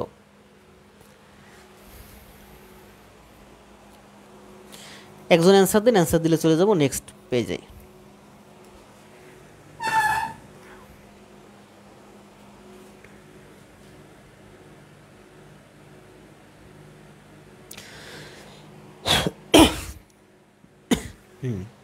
এটা যদি হয় আমার 4, এটা হয় আমার 8, তার মানে 4 8 32।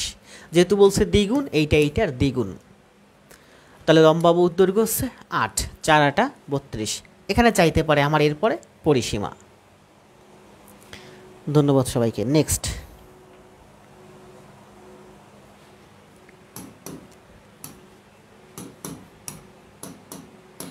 কি বলছে খেয়াল করে বলছেন যে the length of a rectangular room is 9 meter more than its width. Length হচ্ছে ওয়াইডের থেকে 9 বেশি। একটা রেক্ট্যাঙ্গুলার রুম আছে, এরকম একটা রেক্ট্যাঙ্গুলার রুম আছে যেখানে এই দৈর্ঘ্য হচ্ছে প্রস্থের থেকে 9 বেশি।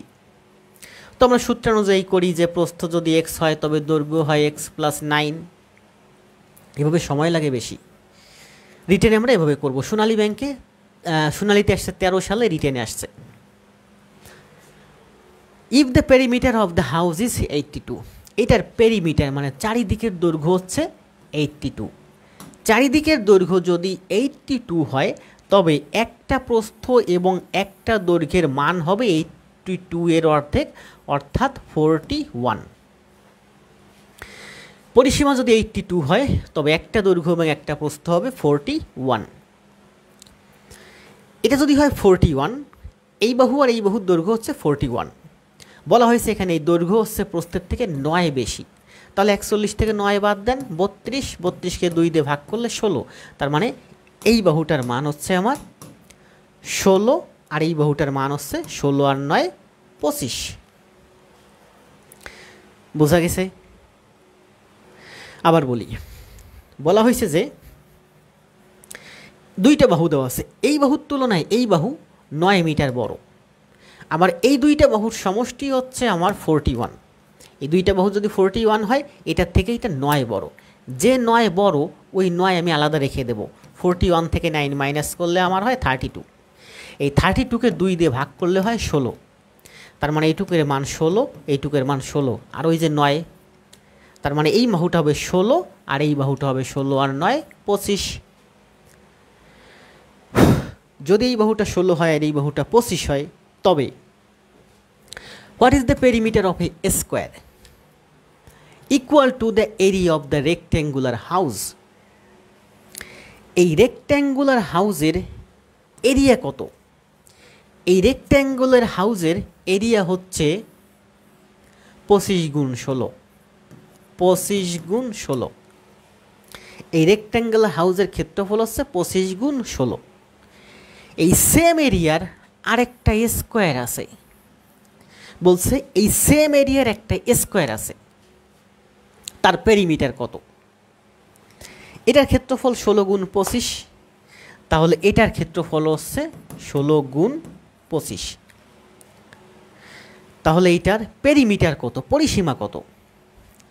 এটা যদি 16 গুণ 25 হয়, 16 25-এ হয় আমার 400, মানে ক্ষেত্রফল হচ্ছে আমার 400, 400 এর রুট করলে হয় 20, তার মানে এর একটা বাহু হচ্ছে 20। এর একটা বাহু যদি 20 হয়, এর পরিসীমা হচ্ছে আমার 80, আর 80 হচ্ছে এই অঙ্কের অ্যান্সার। আমি এখান থেকে এভাবে করতে পারি, এই স্কোয়ারের ক্ষেত্রফল হচ্ছে 16 × 25, তার মানে এর একটা বাহু হবে 4 × 5, অর্থাৎ 4 × 5 = 20। একটা বাহু যদি 20 হয় তবে পরিসীমা হবে 80। তাহলে এই অঙ্কের অ্যান্সার হবে 80। বুঝতে পারছেন যে শেষে শুধু 80 অ্যান্সার দিবেন, যে বুঝতে পারেন নাই কমেন্ট দিবেন বুঝি নাই। অমিত দত্ত অ্যান্সার দিছে 80।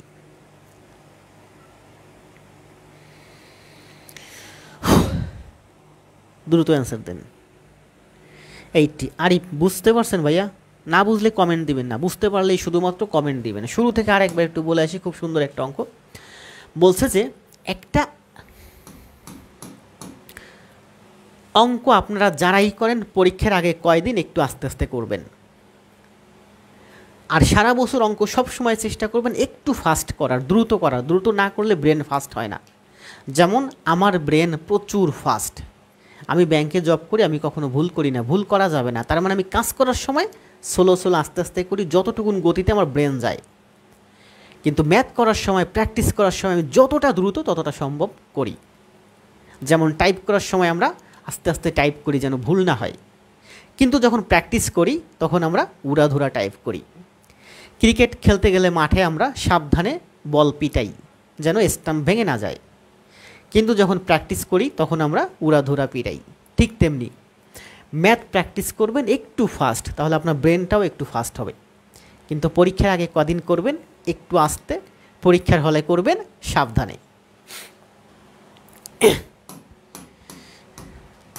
কি বলছে খেয়াল করেন, বলছে যে একটা রেক্ট্যাঙ্গুল আছে যার দৈর্ঘ্য হচ্ছে প্রস্থের থেকে 9 বেশি, মানে এই বাহুটার থেকে এই বাহুটার দৈর্ঘ্য 9 বেশি। এর পেরিমিটার হচ্ছে 82, চারিদিকের দৈর্ঘ্য হচ্ছে 82। তাহলে একটা প্রস্থ আর একটা দৈর্ঘ্য হবে তোমার 82 এর অর্ধেক, অর্থাৎ 41। এই দুইটা বাহুর দৈর্ঘ্য যদি 41 হয়, এটার থেকে এটা 9 বড়, তাহলে এই 41 থেকে 9 বাদ দেই, আমার থেকে 32কে 2 দিয়ে ভাগ দিলে হয় 16। তার মানে ছোট বাহুটা 16 আর বড় বাহুটা 16 আর 9 25। বলছে এই রেক্ট্যাঙ্গেলের যে ক্ষেত্রফল, এই রেক্ট্যাঙ্গুলার ক্ষেত্রফল হচ্ছে 16 × 25। সেম ক্ষেত্রফলের সমান বর্গক্ষেত্র, সেম ক্ষেত্রফলের সমান বর্গক্ষেত্র। এইটার ক্ষেত্রফলও যা, এই বর্গের ক্ষেত্রফলও তাই, মানে 16 × 25।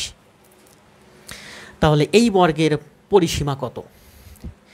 16 × 25, তার মানে এই বর্গের একটা বাহু হবে 400 এর রুট, মানে হচ্ছে 20।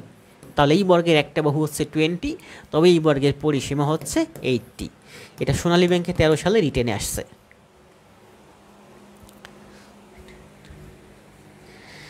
জুয়েল আহমেদ, নজরুল, সবুজ, ফিরোজ, আরিফ সবাই অ্যান্সার দিয়েছেন, ধন্যবাদ।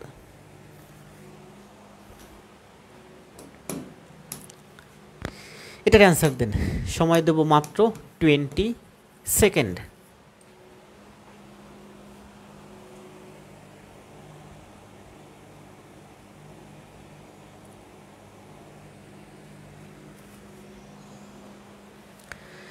কি বলছে? A rectangle is twice as long as its width.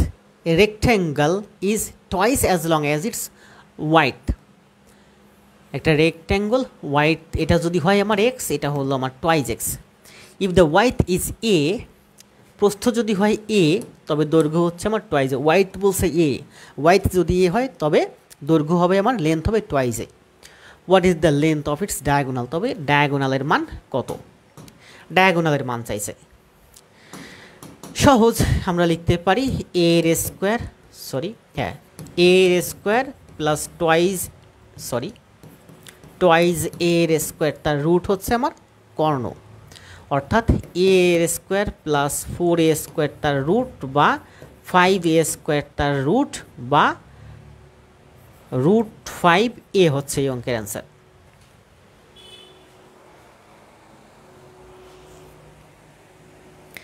সবাই অ্যান্সার দেন, দ্রুত অ্যান্সার দেন, আমার হাতে অনেক তথ্য আছে এখনো, সব দেবো আজকে যত দূর দিতে পারি। অমিত দত্ত অ্যান্সার দিছে √5a। 8 নাম্বার বলা হয়েছে one side of a rectangular field is 4 metre. একটা রেক্ট্যাঙ্গুলার ফিল্ড আছে যার একটা সাইড হচ্ছে 4 metre and it's diagonal is 5, এর ডায়াগোনাল হচ্ছে আমার 5। তাহলে বলছে the area of the field, এই ফিল্ডের এরিয়া কত, ক্ষেত্রফল কত।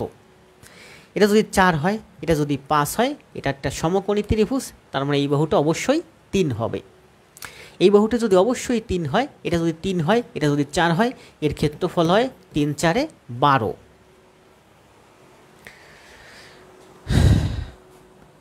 অমিত, সবুজ, অভিজিৎ, আরিফ, সবাই অ্যান্সার দেন, দ্রুত অ্যান্সার দেন।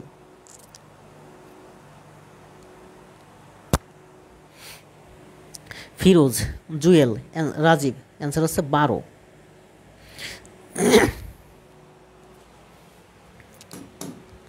দেখেন কি বলছে এখানে, বলছে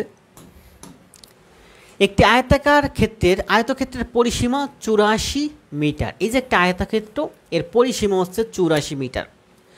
প্রস্থ অপেক্ষা দৈর্ঘ্য 10 মিটার বেশি। প্রস্থ অপেক্ষা দৈর্ঘ্য 10 মিটার বেশি। তাহলে পরিসীমা যদি হয় 84, একটা প্রস্থ একটা দৈর্ঘ্য হবে 84 এর অর্ধেক, অর্থাৎ 42। যেখানে বলছে দৈর্ঘ্য হচ্ছে প্রস্থের থেকে 10 বেশি, তাহলে 42 থেকে 10 বাদ দিলে 32, 32কে 2 দিয়ে ভাগ দিলে 16, তার মানে একটা বাহু হচ্ছে 16 আর একটা বাহু হচ্ছে 26। আয়তক্ষেত্রটির প্রস্থ কত, তাহলে আয়তক্ষেত্রটির প্রস্থ হচ্ছে 16। অমিত দত্ত অ্যান্সার দিছে 16। নেক্সট, আমি আমার পেইড ব্যাচের ভাই বোনের কথা ভেবেই একটু বেশি বেশি তথ্য দিই, কারণ ওরা সবাই এগুলো খুব সুন্দর করে নোট করে আমাকে সাবমিট করে, ওরা শিখে। কে শিখলো বাইরের না শিখলো সেটা নিয়ে আমার কোনো হেডেক নাই, কারণ আমি কষ্ট করে ক্লাস নেই মেইনলি আমার পেইড ব্যাচের ভাই বোনদের কথা মাথায় ভেবে,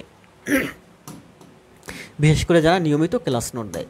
এখানে বলা হয়েছে কি, if each angle of a rectangular polygon is 135 degree. একটা রেক্ট্যাঙ্গুলার পলিগন আছে, যেহেতু রেক্ট্যাঙ্গুলার পলিগন বলছে মানে 4 বাহু হোক 5 বাহু হোক, রেক্ট্যাঙ্গুলার বলছে মানে রেক্ট্যাঙ্গুলার না, রেগুলার পলিগন। একটা পলিগন আছে যার প্রত্যেকটা কোণের মান হচ্ছে 135 degree. Then how many sides does the polygon have. তবে এই পলিগনের কয়টা সাইড আছে, এই পলিগনের কয়টা সাইড আছে, 1 2 3 4 5। আমি চোখে দেখে বুঝতেছি 5টা আছে, কিন্তু এখানে কিন্তু আমাকে বলে নাই কয়টা আছে, আমাকে বের করতে হবে। তাহলে এখানে এরকম একটা পলিগন আছে, এই সাইডটা বড় করে ফেললাম। এখানে এরকম একটা পলিগন আছে, বলা হয়েছে যে এই পলিগনের ভিতরের কোণগুলোর মান হচ্ছে 135।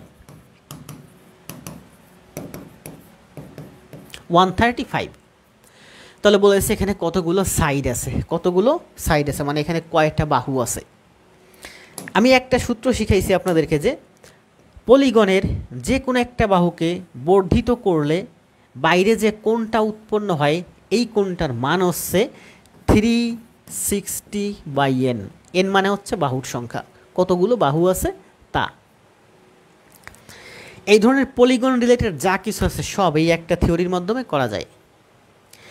যে কোনো পলিগনের একটা বাহুকে বর্ধিত করলে বাইরে যে কোণটা উৎপন্ন হয়, এই কোণের মান হচ্ছে 360/n, 360/n।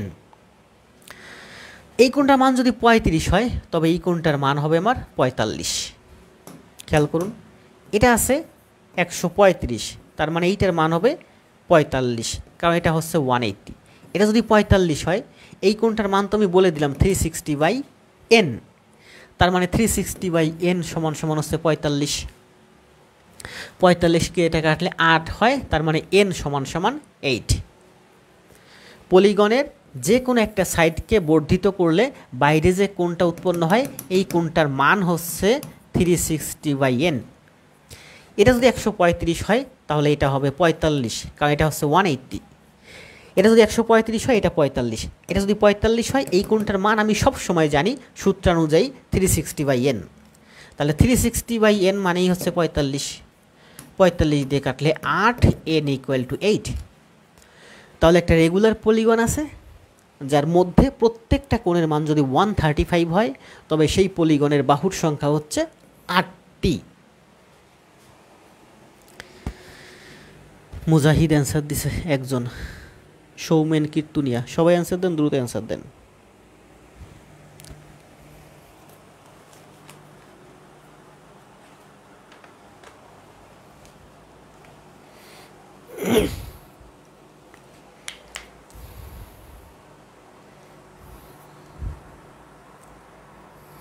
ফিরোজ অ্যান্সার দিছে।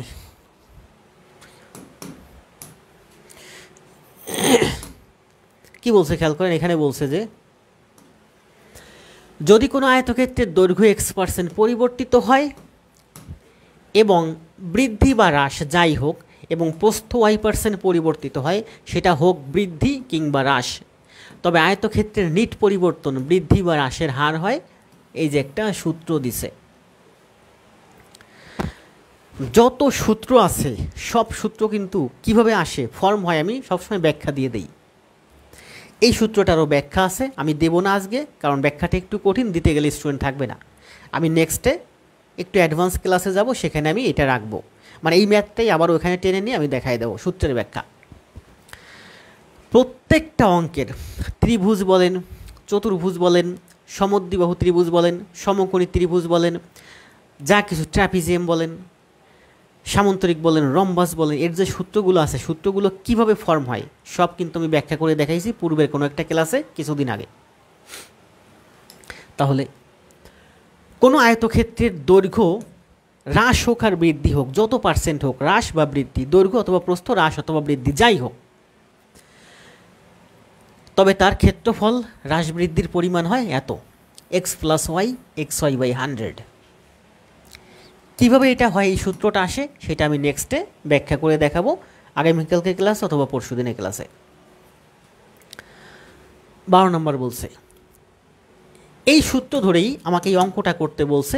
এটা হচ্ছে CGDF এর অডিটরে আসছে 19 সালে। কি বলছে খেয়াল করে, বলছে যে একটি আয়তাকার ঘরের দৈর্ঘ্য 10% বৃদ্ধি এবং প্রস্থ p% হ্রাস করার ফলে এর ক্ষেত্রফল 12% হ্রাস পেল, p এর মান কত?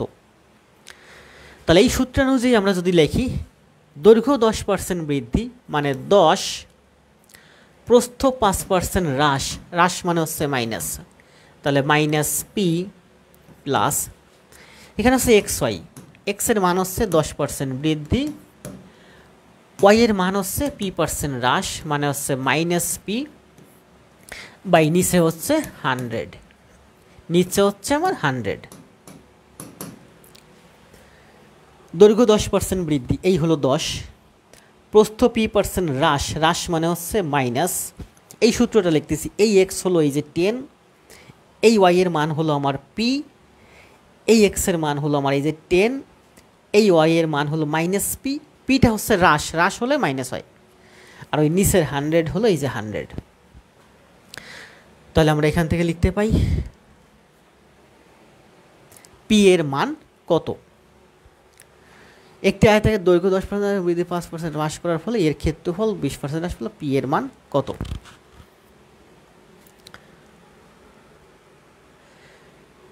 দশ % বৃদ্ধি, প্রস্থ p% হ্রাস করার ফলে এর ক্ষেত্রফল 12% হ্রাস পেল।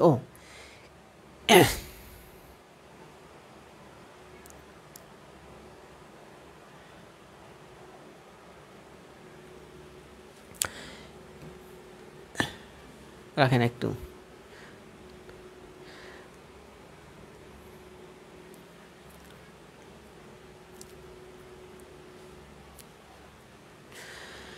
দৈর্ঘ্য 10%, খেয়াল করেন,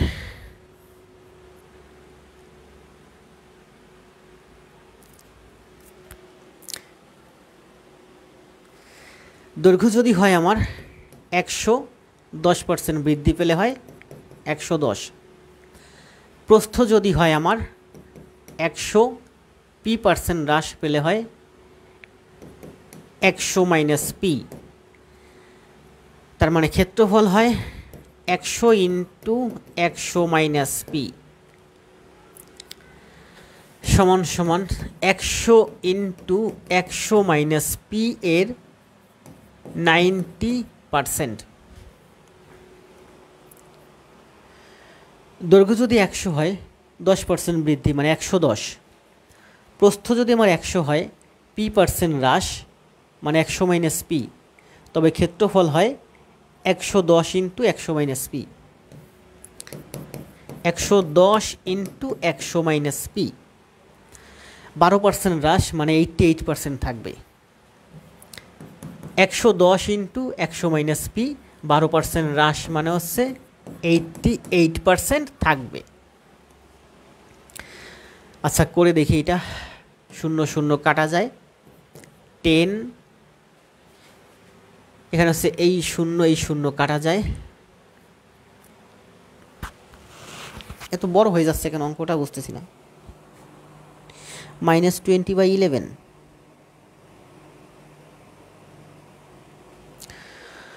সরি,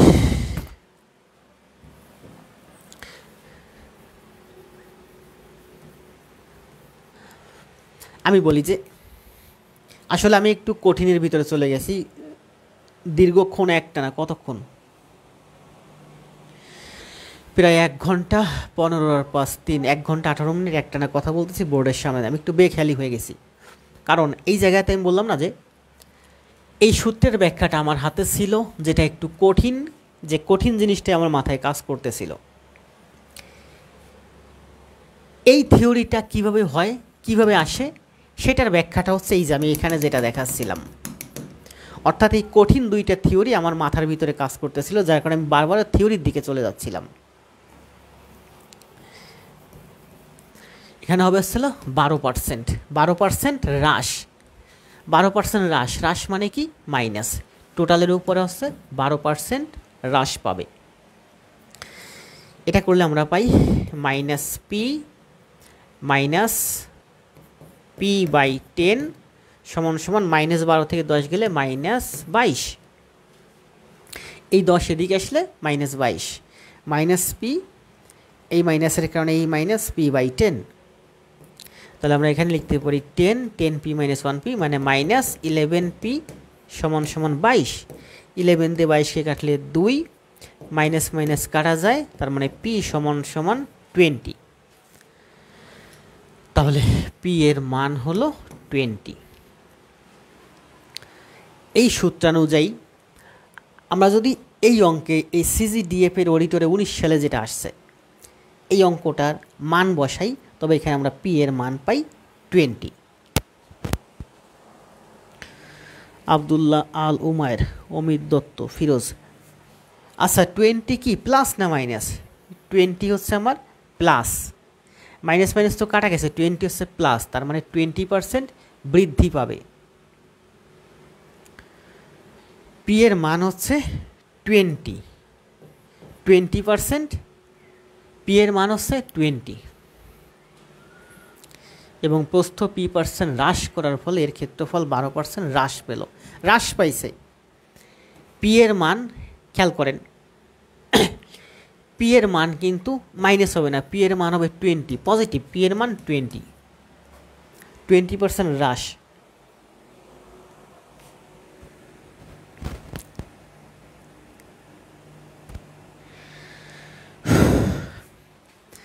নেক্সট বলছে একটি আয়তক্ষেত্রের দৈর্ঘ্য 20% বাড়ালে এবং প্রস্থ 20% কমালে এর ক্ষেত্রফল বৃদ্ধি পাবে শতকরা কত শতাংশ? অগ্রণী ব্যাংকের ক্যাশে আসছে, বাংলাদেশ ব্যাংকের অফিসারে আসছে 18 সালে। খুব সহজ একটা অঙ্ক, খেয়াল করেন, ভাবতে পারবেন না যে এই অঙ্কটা অগ্রণী ব্যাংকের ক্যাশে আসছে 17 সালে, আবার বাংলাদেশ ব্যাংকের অফিসারে আসছে 18 সালে। এই অঙ্কগুলো করতে গিয়ে দৈর্ঘ্য 20% বাড়ছে, প্রস্থ 20% কমছে।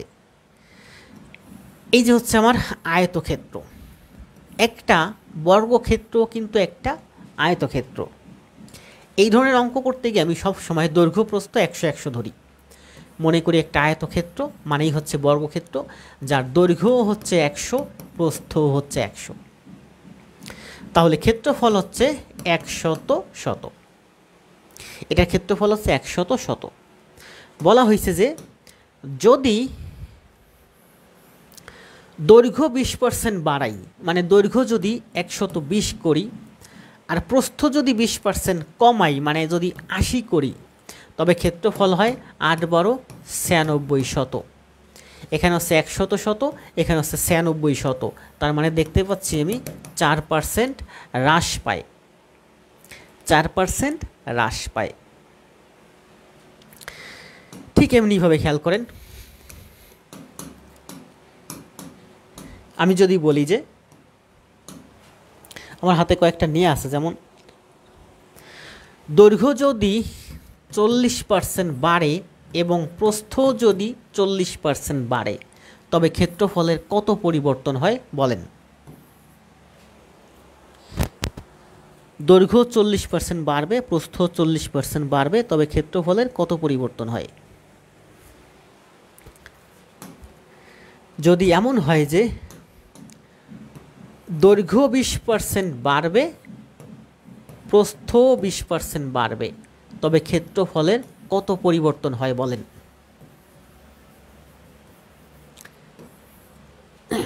প্রথমটা আগে বলেন। দৈর্ঘ্য 40% বাড়লো, প্রস্থ 40% বাড়লো। এর অর্থ হলো দৈর্ঘ্য হবে 140, প্রস্থ হবে 140। 14 কত হয়? 196, 196, মানে 96% বাড়বে। কেউ অ্যান্সার দিছে নাকি? হ্যাঁ, ফিরোজ আহমেদ অ্যান্সার দিছে 96% বাড়বে। ঠিক তেমনিভাবে যদি এমন হয় যে দৈর্ঘ্য 20% বাড়বে, প্রস্থ 20% বাড়বে, তবে ক্ষেত্রফলের টোটাল পরিবর্তন হবে 120 × 120, 12 144, 144। তার মানে বৃদ্ধি পাবে 44%। কারণ 100 × 100 মানে হচ্ছে 100 আর এবার হলো 120 × 120 মানে 144। এখানে ছিল আমার 100 আর এখানে হলো 144। তাহলে 100 হয়ে গেল 144, মানে 44% বাড়লো। বোঝা যাচ্ছে? দৈর্ঘ্য যদি 40% বাড়ে, প্রস্থ যদি 40% কমে, তবে ক্ষেত্রফলের কত পরিবর্তন হবে? অ্যান্সার দেন।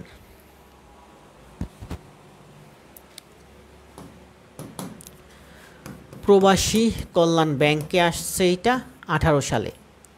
দৈর্ঘ্য 40% বাড়বে, প্রস্থ 40% কমবে, তবে ক্ষেত্রফলের পরিবর্তন কত হবে?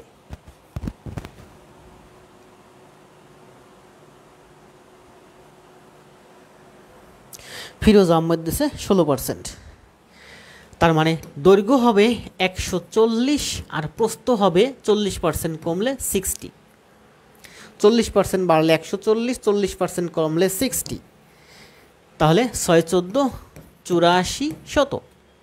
তাহলে আগে ছিল আমার 100 আর এবার হলো 84, মানে 16% কমে গেল, হ্রাস পেল। এটা আসছে প্রবাসী কল্যাণ ব্যাংকে 18 সালে। ক্লিয়ার না? ক্লিয়ার। দৈর্ঘ্য যদি 50% বাড়ে, প্রস্থ যদি 50% বাড়ে, তবে ক্ষেত্রফলের টোটাল পরিবর্তন কত পার্সেন্ট হয়? এটা আসছে বাংলাদেশ হাউস বিল্ডিং ফিন্যান্স কর্পোরেশনে 17 সালে।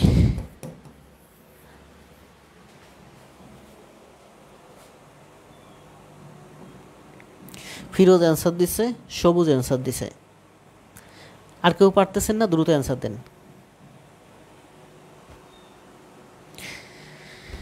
সবুজ ভাই অ্যান্সার দিছে 125, রাইট। ফিরোজ, অমিত, রাজ, মুজাহিদ, আবদুল্লাহ, আলওয়ামে, ফিরোজ অ্যান্সার দিচ্ছে। 50% বাড়ার অর্থ হচ্ছে দৈর্ঘ্য হবে 150, প্রস্থ হবে 150, 15 হচ্ছে 225, 00। তাহলে আগে ছিল আমার 100 আর এবার হয়ে গেল সেটা 225। তার মানে আমার বৃদ্ধি পেল 125%। অভিজিৎ, রাজ,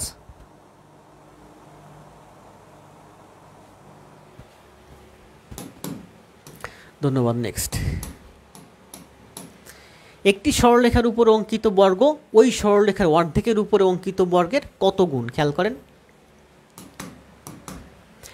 একটি সরলরেখার উপরে অঙ্কিত বর্গ, বর্গ বলছে বর্গ অঙ্কন করি, একটি সরলরেখার উপর অঙ্কিত বর্গ ওই সরলরেখার অর্ধেকের উপরে অঙ্কিত বর্গের কত গুণ? এইটা বর্গ, এই বর্গের বাহুর দৈর্ঘ্য যদি হয় 2, তবে ক্ষেত্রফল হয় আমার 4। অর্ধেক মানে হচ্ছে 1, তবে তার ক্ষেত্রফল হয় 1। তাহলে পুরাটুকুর ক্ষেত্রফল 4, অর্ধেকের উপর অঙ্কিত বর্গের ক্ষেত্রফল 1।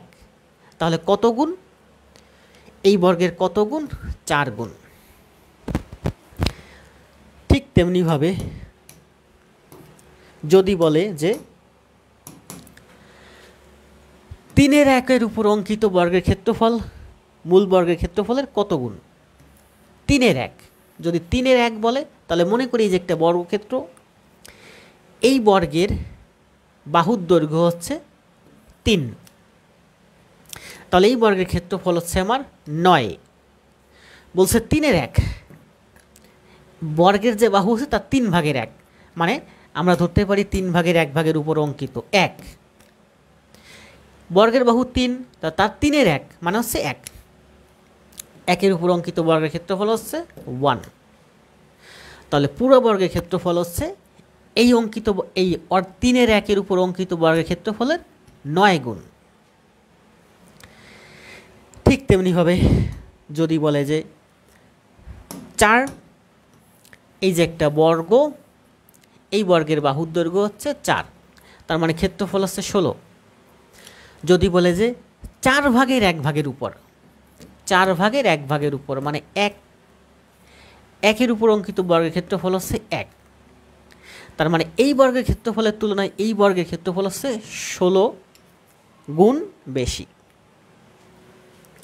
তাহলে যখন অর্ধেক হয় 4/1, অর্ধেক যদি বলে 2, তখন হয় 4 গুণ, মানে হচ্ছে 2-এর স্কোয়ার 4 গুণ। যখন 3/1, 3/1 9 গুণ। যখন 4/1, তখন 4/4 16 গুণ।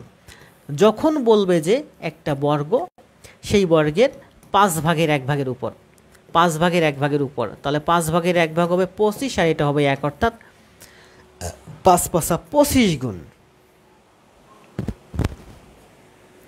হ্যাঁ, 9 গুণ, 16 গুণ, 25 গুণ, যাই হোক।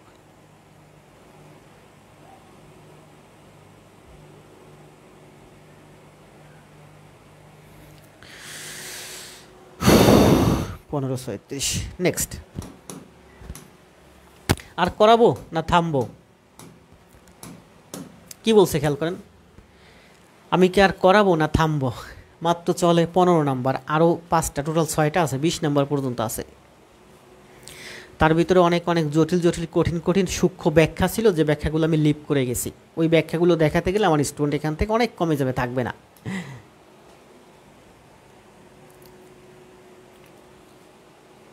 কয় নম্বর আছে? 15।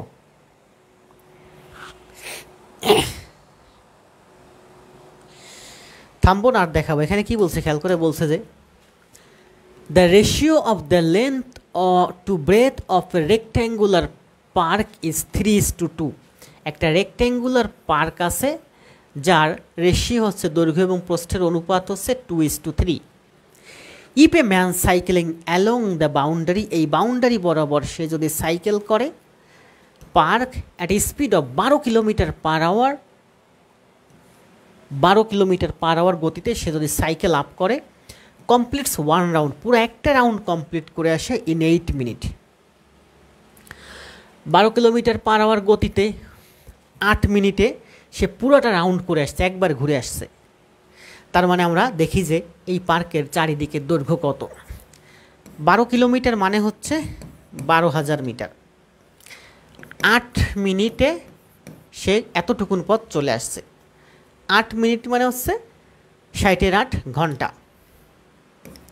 5 12 60, 5 দুগুণী 10, 8 দুগুণী 1600, 1600 মিটার।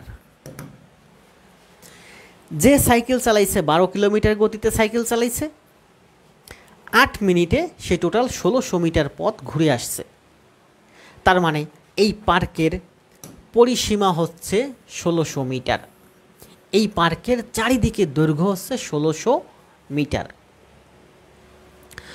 যদি 1600 মিটার হয় চারিদিকের দৈর্ঘ্য, তবে এই পার্কের অর্ধেক, মানে একটা প্রস্থ একটা দৈর্ঘ্য হচ্ছে আমার 800 মিটার।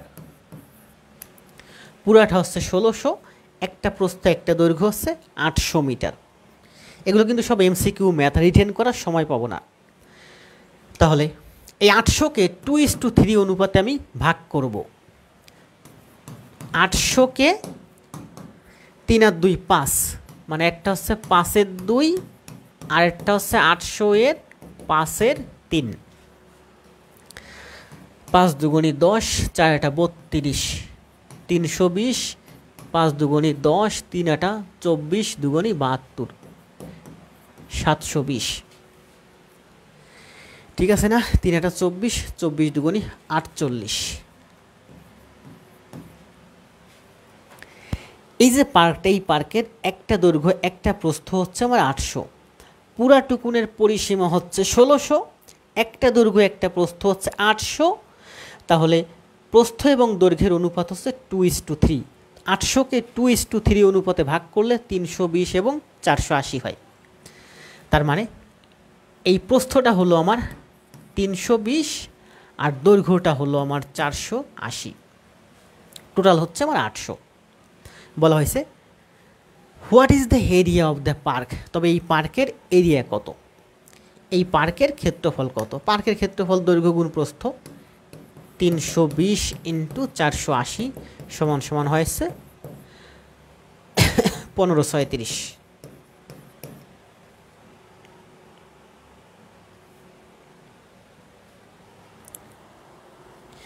চালিয়ে যান আপনি স্যার, ক্যারি অন। ধন্যবাদ সবাই, অ্যান্সার দেন দ্রুত। 1536, আরেকটা শূন্য হবে মনে হয়। হ্যাঁ, আরেকটা শূন্য হবে, কারণ 48 আর 20 গুণ করলে হয় 1536, 2টা শূন্য আছে, 2টা শূন্য হবে। ক্লিয়ার? ক্লিয়ার হলে কমেন্ট দেন। 153600 হচ্ছে এই পার্কের ক্ষেত্রফল। এগুলো কিন্তু বোঝা যাচ্ছে যে রিটেন ম্যাথ। আবার এই রিটেন ম্যাথই ব্যাংকে আসে এমসিকিউতে। অ্যান্সার দেন, বুঝছেন কি? অ্যান্সার না দিলে আর কন্টিনিউ করে লাভ নাই।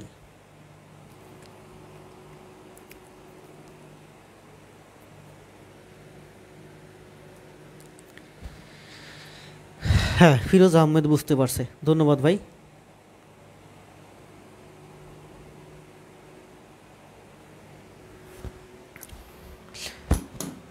নেক্সট কি বলছে খেয়াল করেন। বলছে যে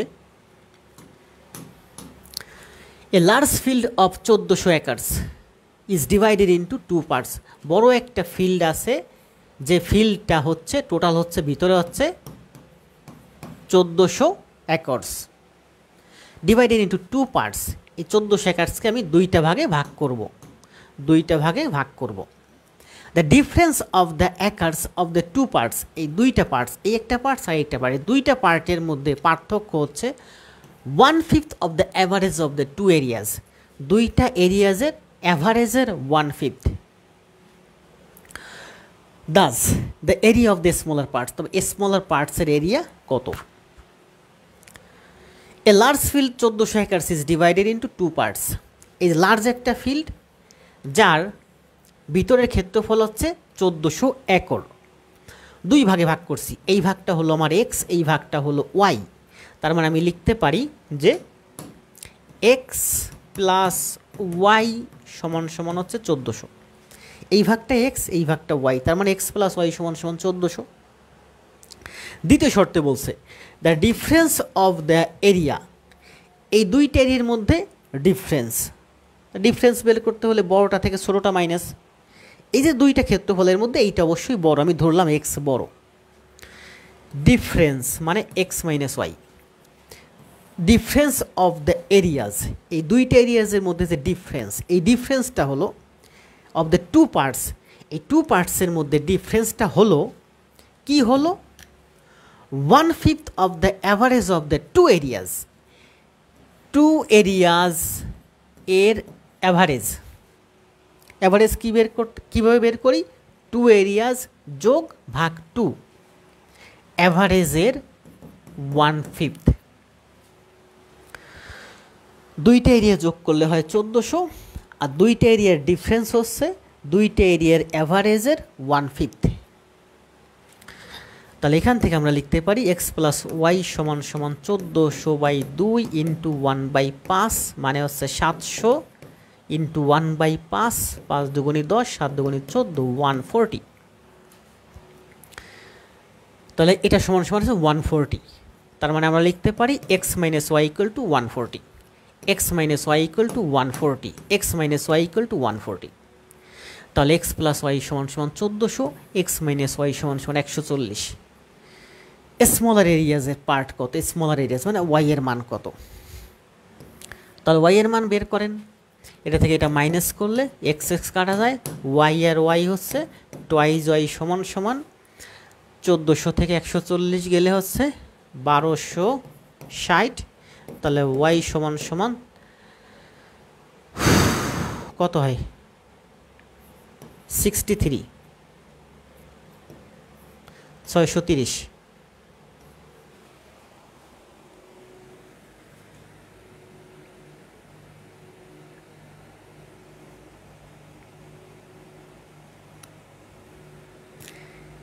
অ্যান্সার দেন, দ্রুত অ্যান্সার দেন। যাক, আগেরটা অ্যান্সার দিছে 3-4 জন, ফিরোজ অ্যান্সার দিছে, সবুজ, এটার অ্যান্সার দেন।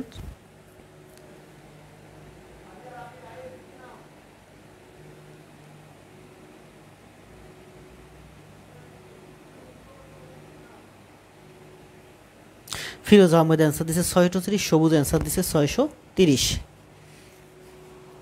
17 নম্বর কি বলছে খেয়াল করেন। In the figure rectangle of P Q R S is inscribed in the circle, যেখানে পি কিউ সমান সমান 6। খেয়াল করেন পি কিউ আর এবং এস এটা ইনস্ক্রাইবড ইন এ সার্কেল, একটা সার্কেলের মধ্যে ইনস্ক্রাইবড আছে। পি কিউ আর এস একটা রেক্টেঙ্গল, যে রেক্টেঙ্গল একটা সার্কেলের মধ্যে অন্তর্নিহিত আছে, যেখানে পি কিউ সমান সমান হচ্ছে আমার 6। P Q R S P Q সমান সমান হচ্ছে 6, পি কিউ সমান সমান হচ্ছে আমার 6 of the rectangular reason is 48। এই রেক্টেঙ্গুলার যে রিজন এর ক্ষেত্রফল হচ্ছে 48। পি কিউ সমান সমান 6, এই রেক্টেঙ্গেল ক্ষেত্রের ক্ষেত্রফল হচ্ছে 48। রেক্টেঙ্গেল ক্ষেত্রের ক্ষেত্রফল যদি 48 হয়, একটা বাহু যদি 6 হয়, তাহলে আরেকটা বাহু হবে 6 × 48, 8।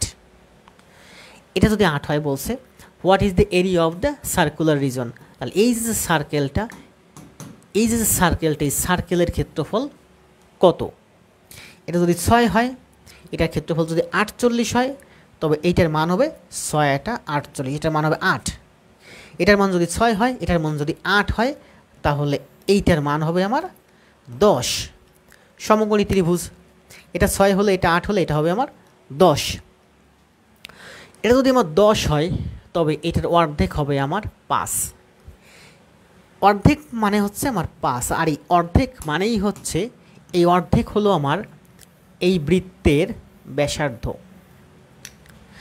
এই বৃত্তের ব্যাসার্ধ যদি 5 হয়, তাহলে এই বৃত্তের ক্ষেত্রফল হচ্ছে পাই আর স্কোয়ার, পাই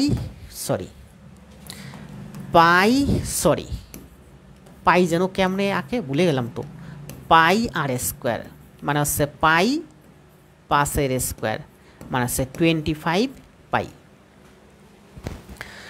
তাহলে এই সার্কেলের ক্ষেত্রফল হচ্ছে আমার 25 পাই।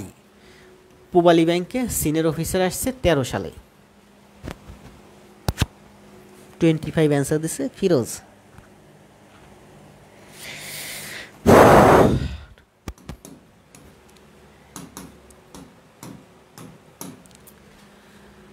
দ্য রেশিও বিটুইন দ্য, এটা হচ্ছে পূবালী ব্যাংকের সিনিয়র অফিসার আসছে 14 সালে।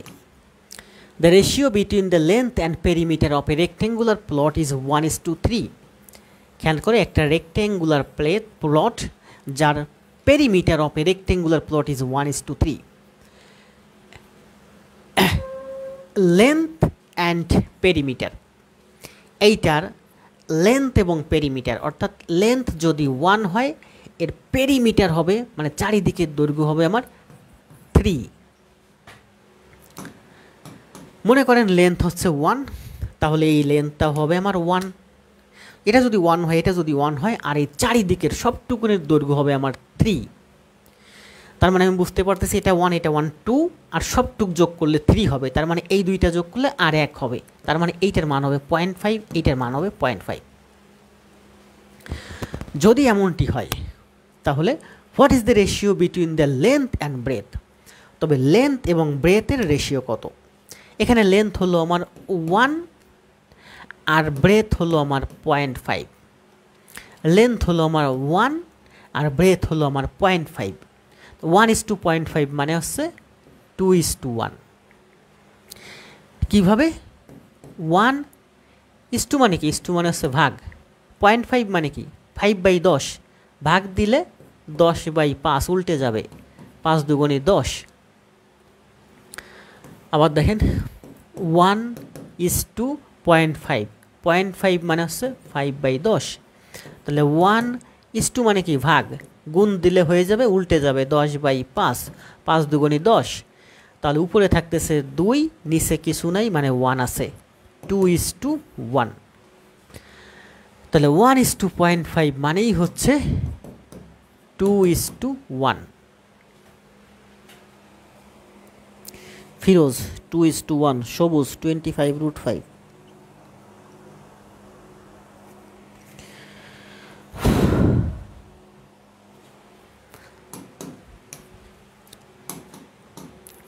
বলছে যে একটি বর্গের কর্ণের দৈর্ঘ্য 6√2। একটি বর্গ যার কর্ণের দৈর্ঘ্য হচ্ছে 6√2 একক হলে অর্ধ পরিসীমা কত? এর অর্ধ পরিসীমা কত? বর্গের কর্ণ যদি 6√2 হয়, কর্ণের দৈর্ঘ্য 6√2, তাহলে এর বাহু হবে আমার 6। আমরা জানি কি বাহুকে √2 দিয়ে গুণ করলে কর্ণ হয়, কর্ণকে √2 দিয়ে ভাগ করলে 6 হয়। তবে কর্ণ যদি 6√2 হয়, কর্ণ যদি 6√2 হয় তাহলে আমার বাহু হবে 6। তাহলে অর্ধ পরিসীমা হবে মানে এই দুইটা 6 আর 6 মানে হচ্ছে 12। তাহলে 12ই হচ্ছে এটার অ্যান্সার। কর্ণ 6√2, এটা যদি এ হয় তাহলে আমরা লিখতে পারি √2a সমান কর্ণ 6√2। বাহু যদি এ হয়, কর্ণ হয় আমার √2a। বাহু যদি এ হয়, কর্ণ হয় আমার √2a। এখানে √2a মানে 6√2। তাহলে এ সমান 6, টুয়াইজ এ সমান 12। তাহলে এটার অর্ধ পরিসীমা হচ্ছে আমার 12। অভিজিৎ, ফিরোজ, নজরুল।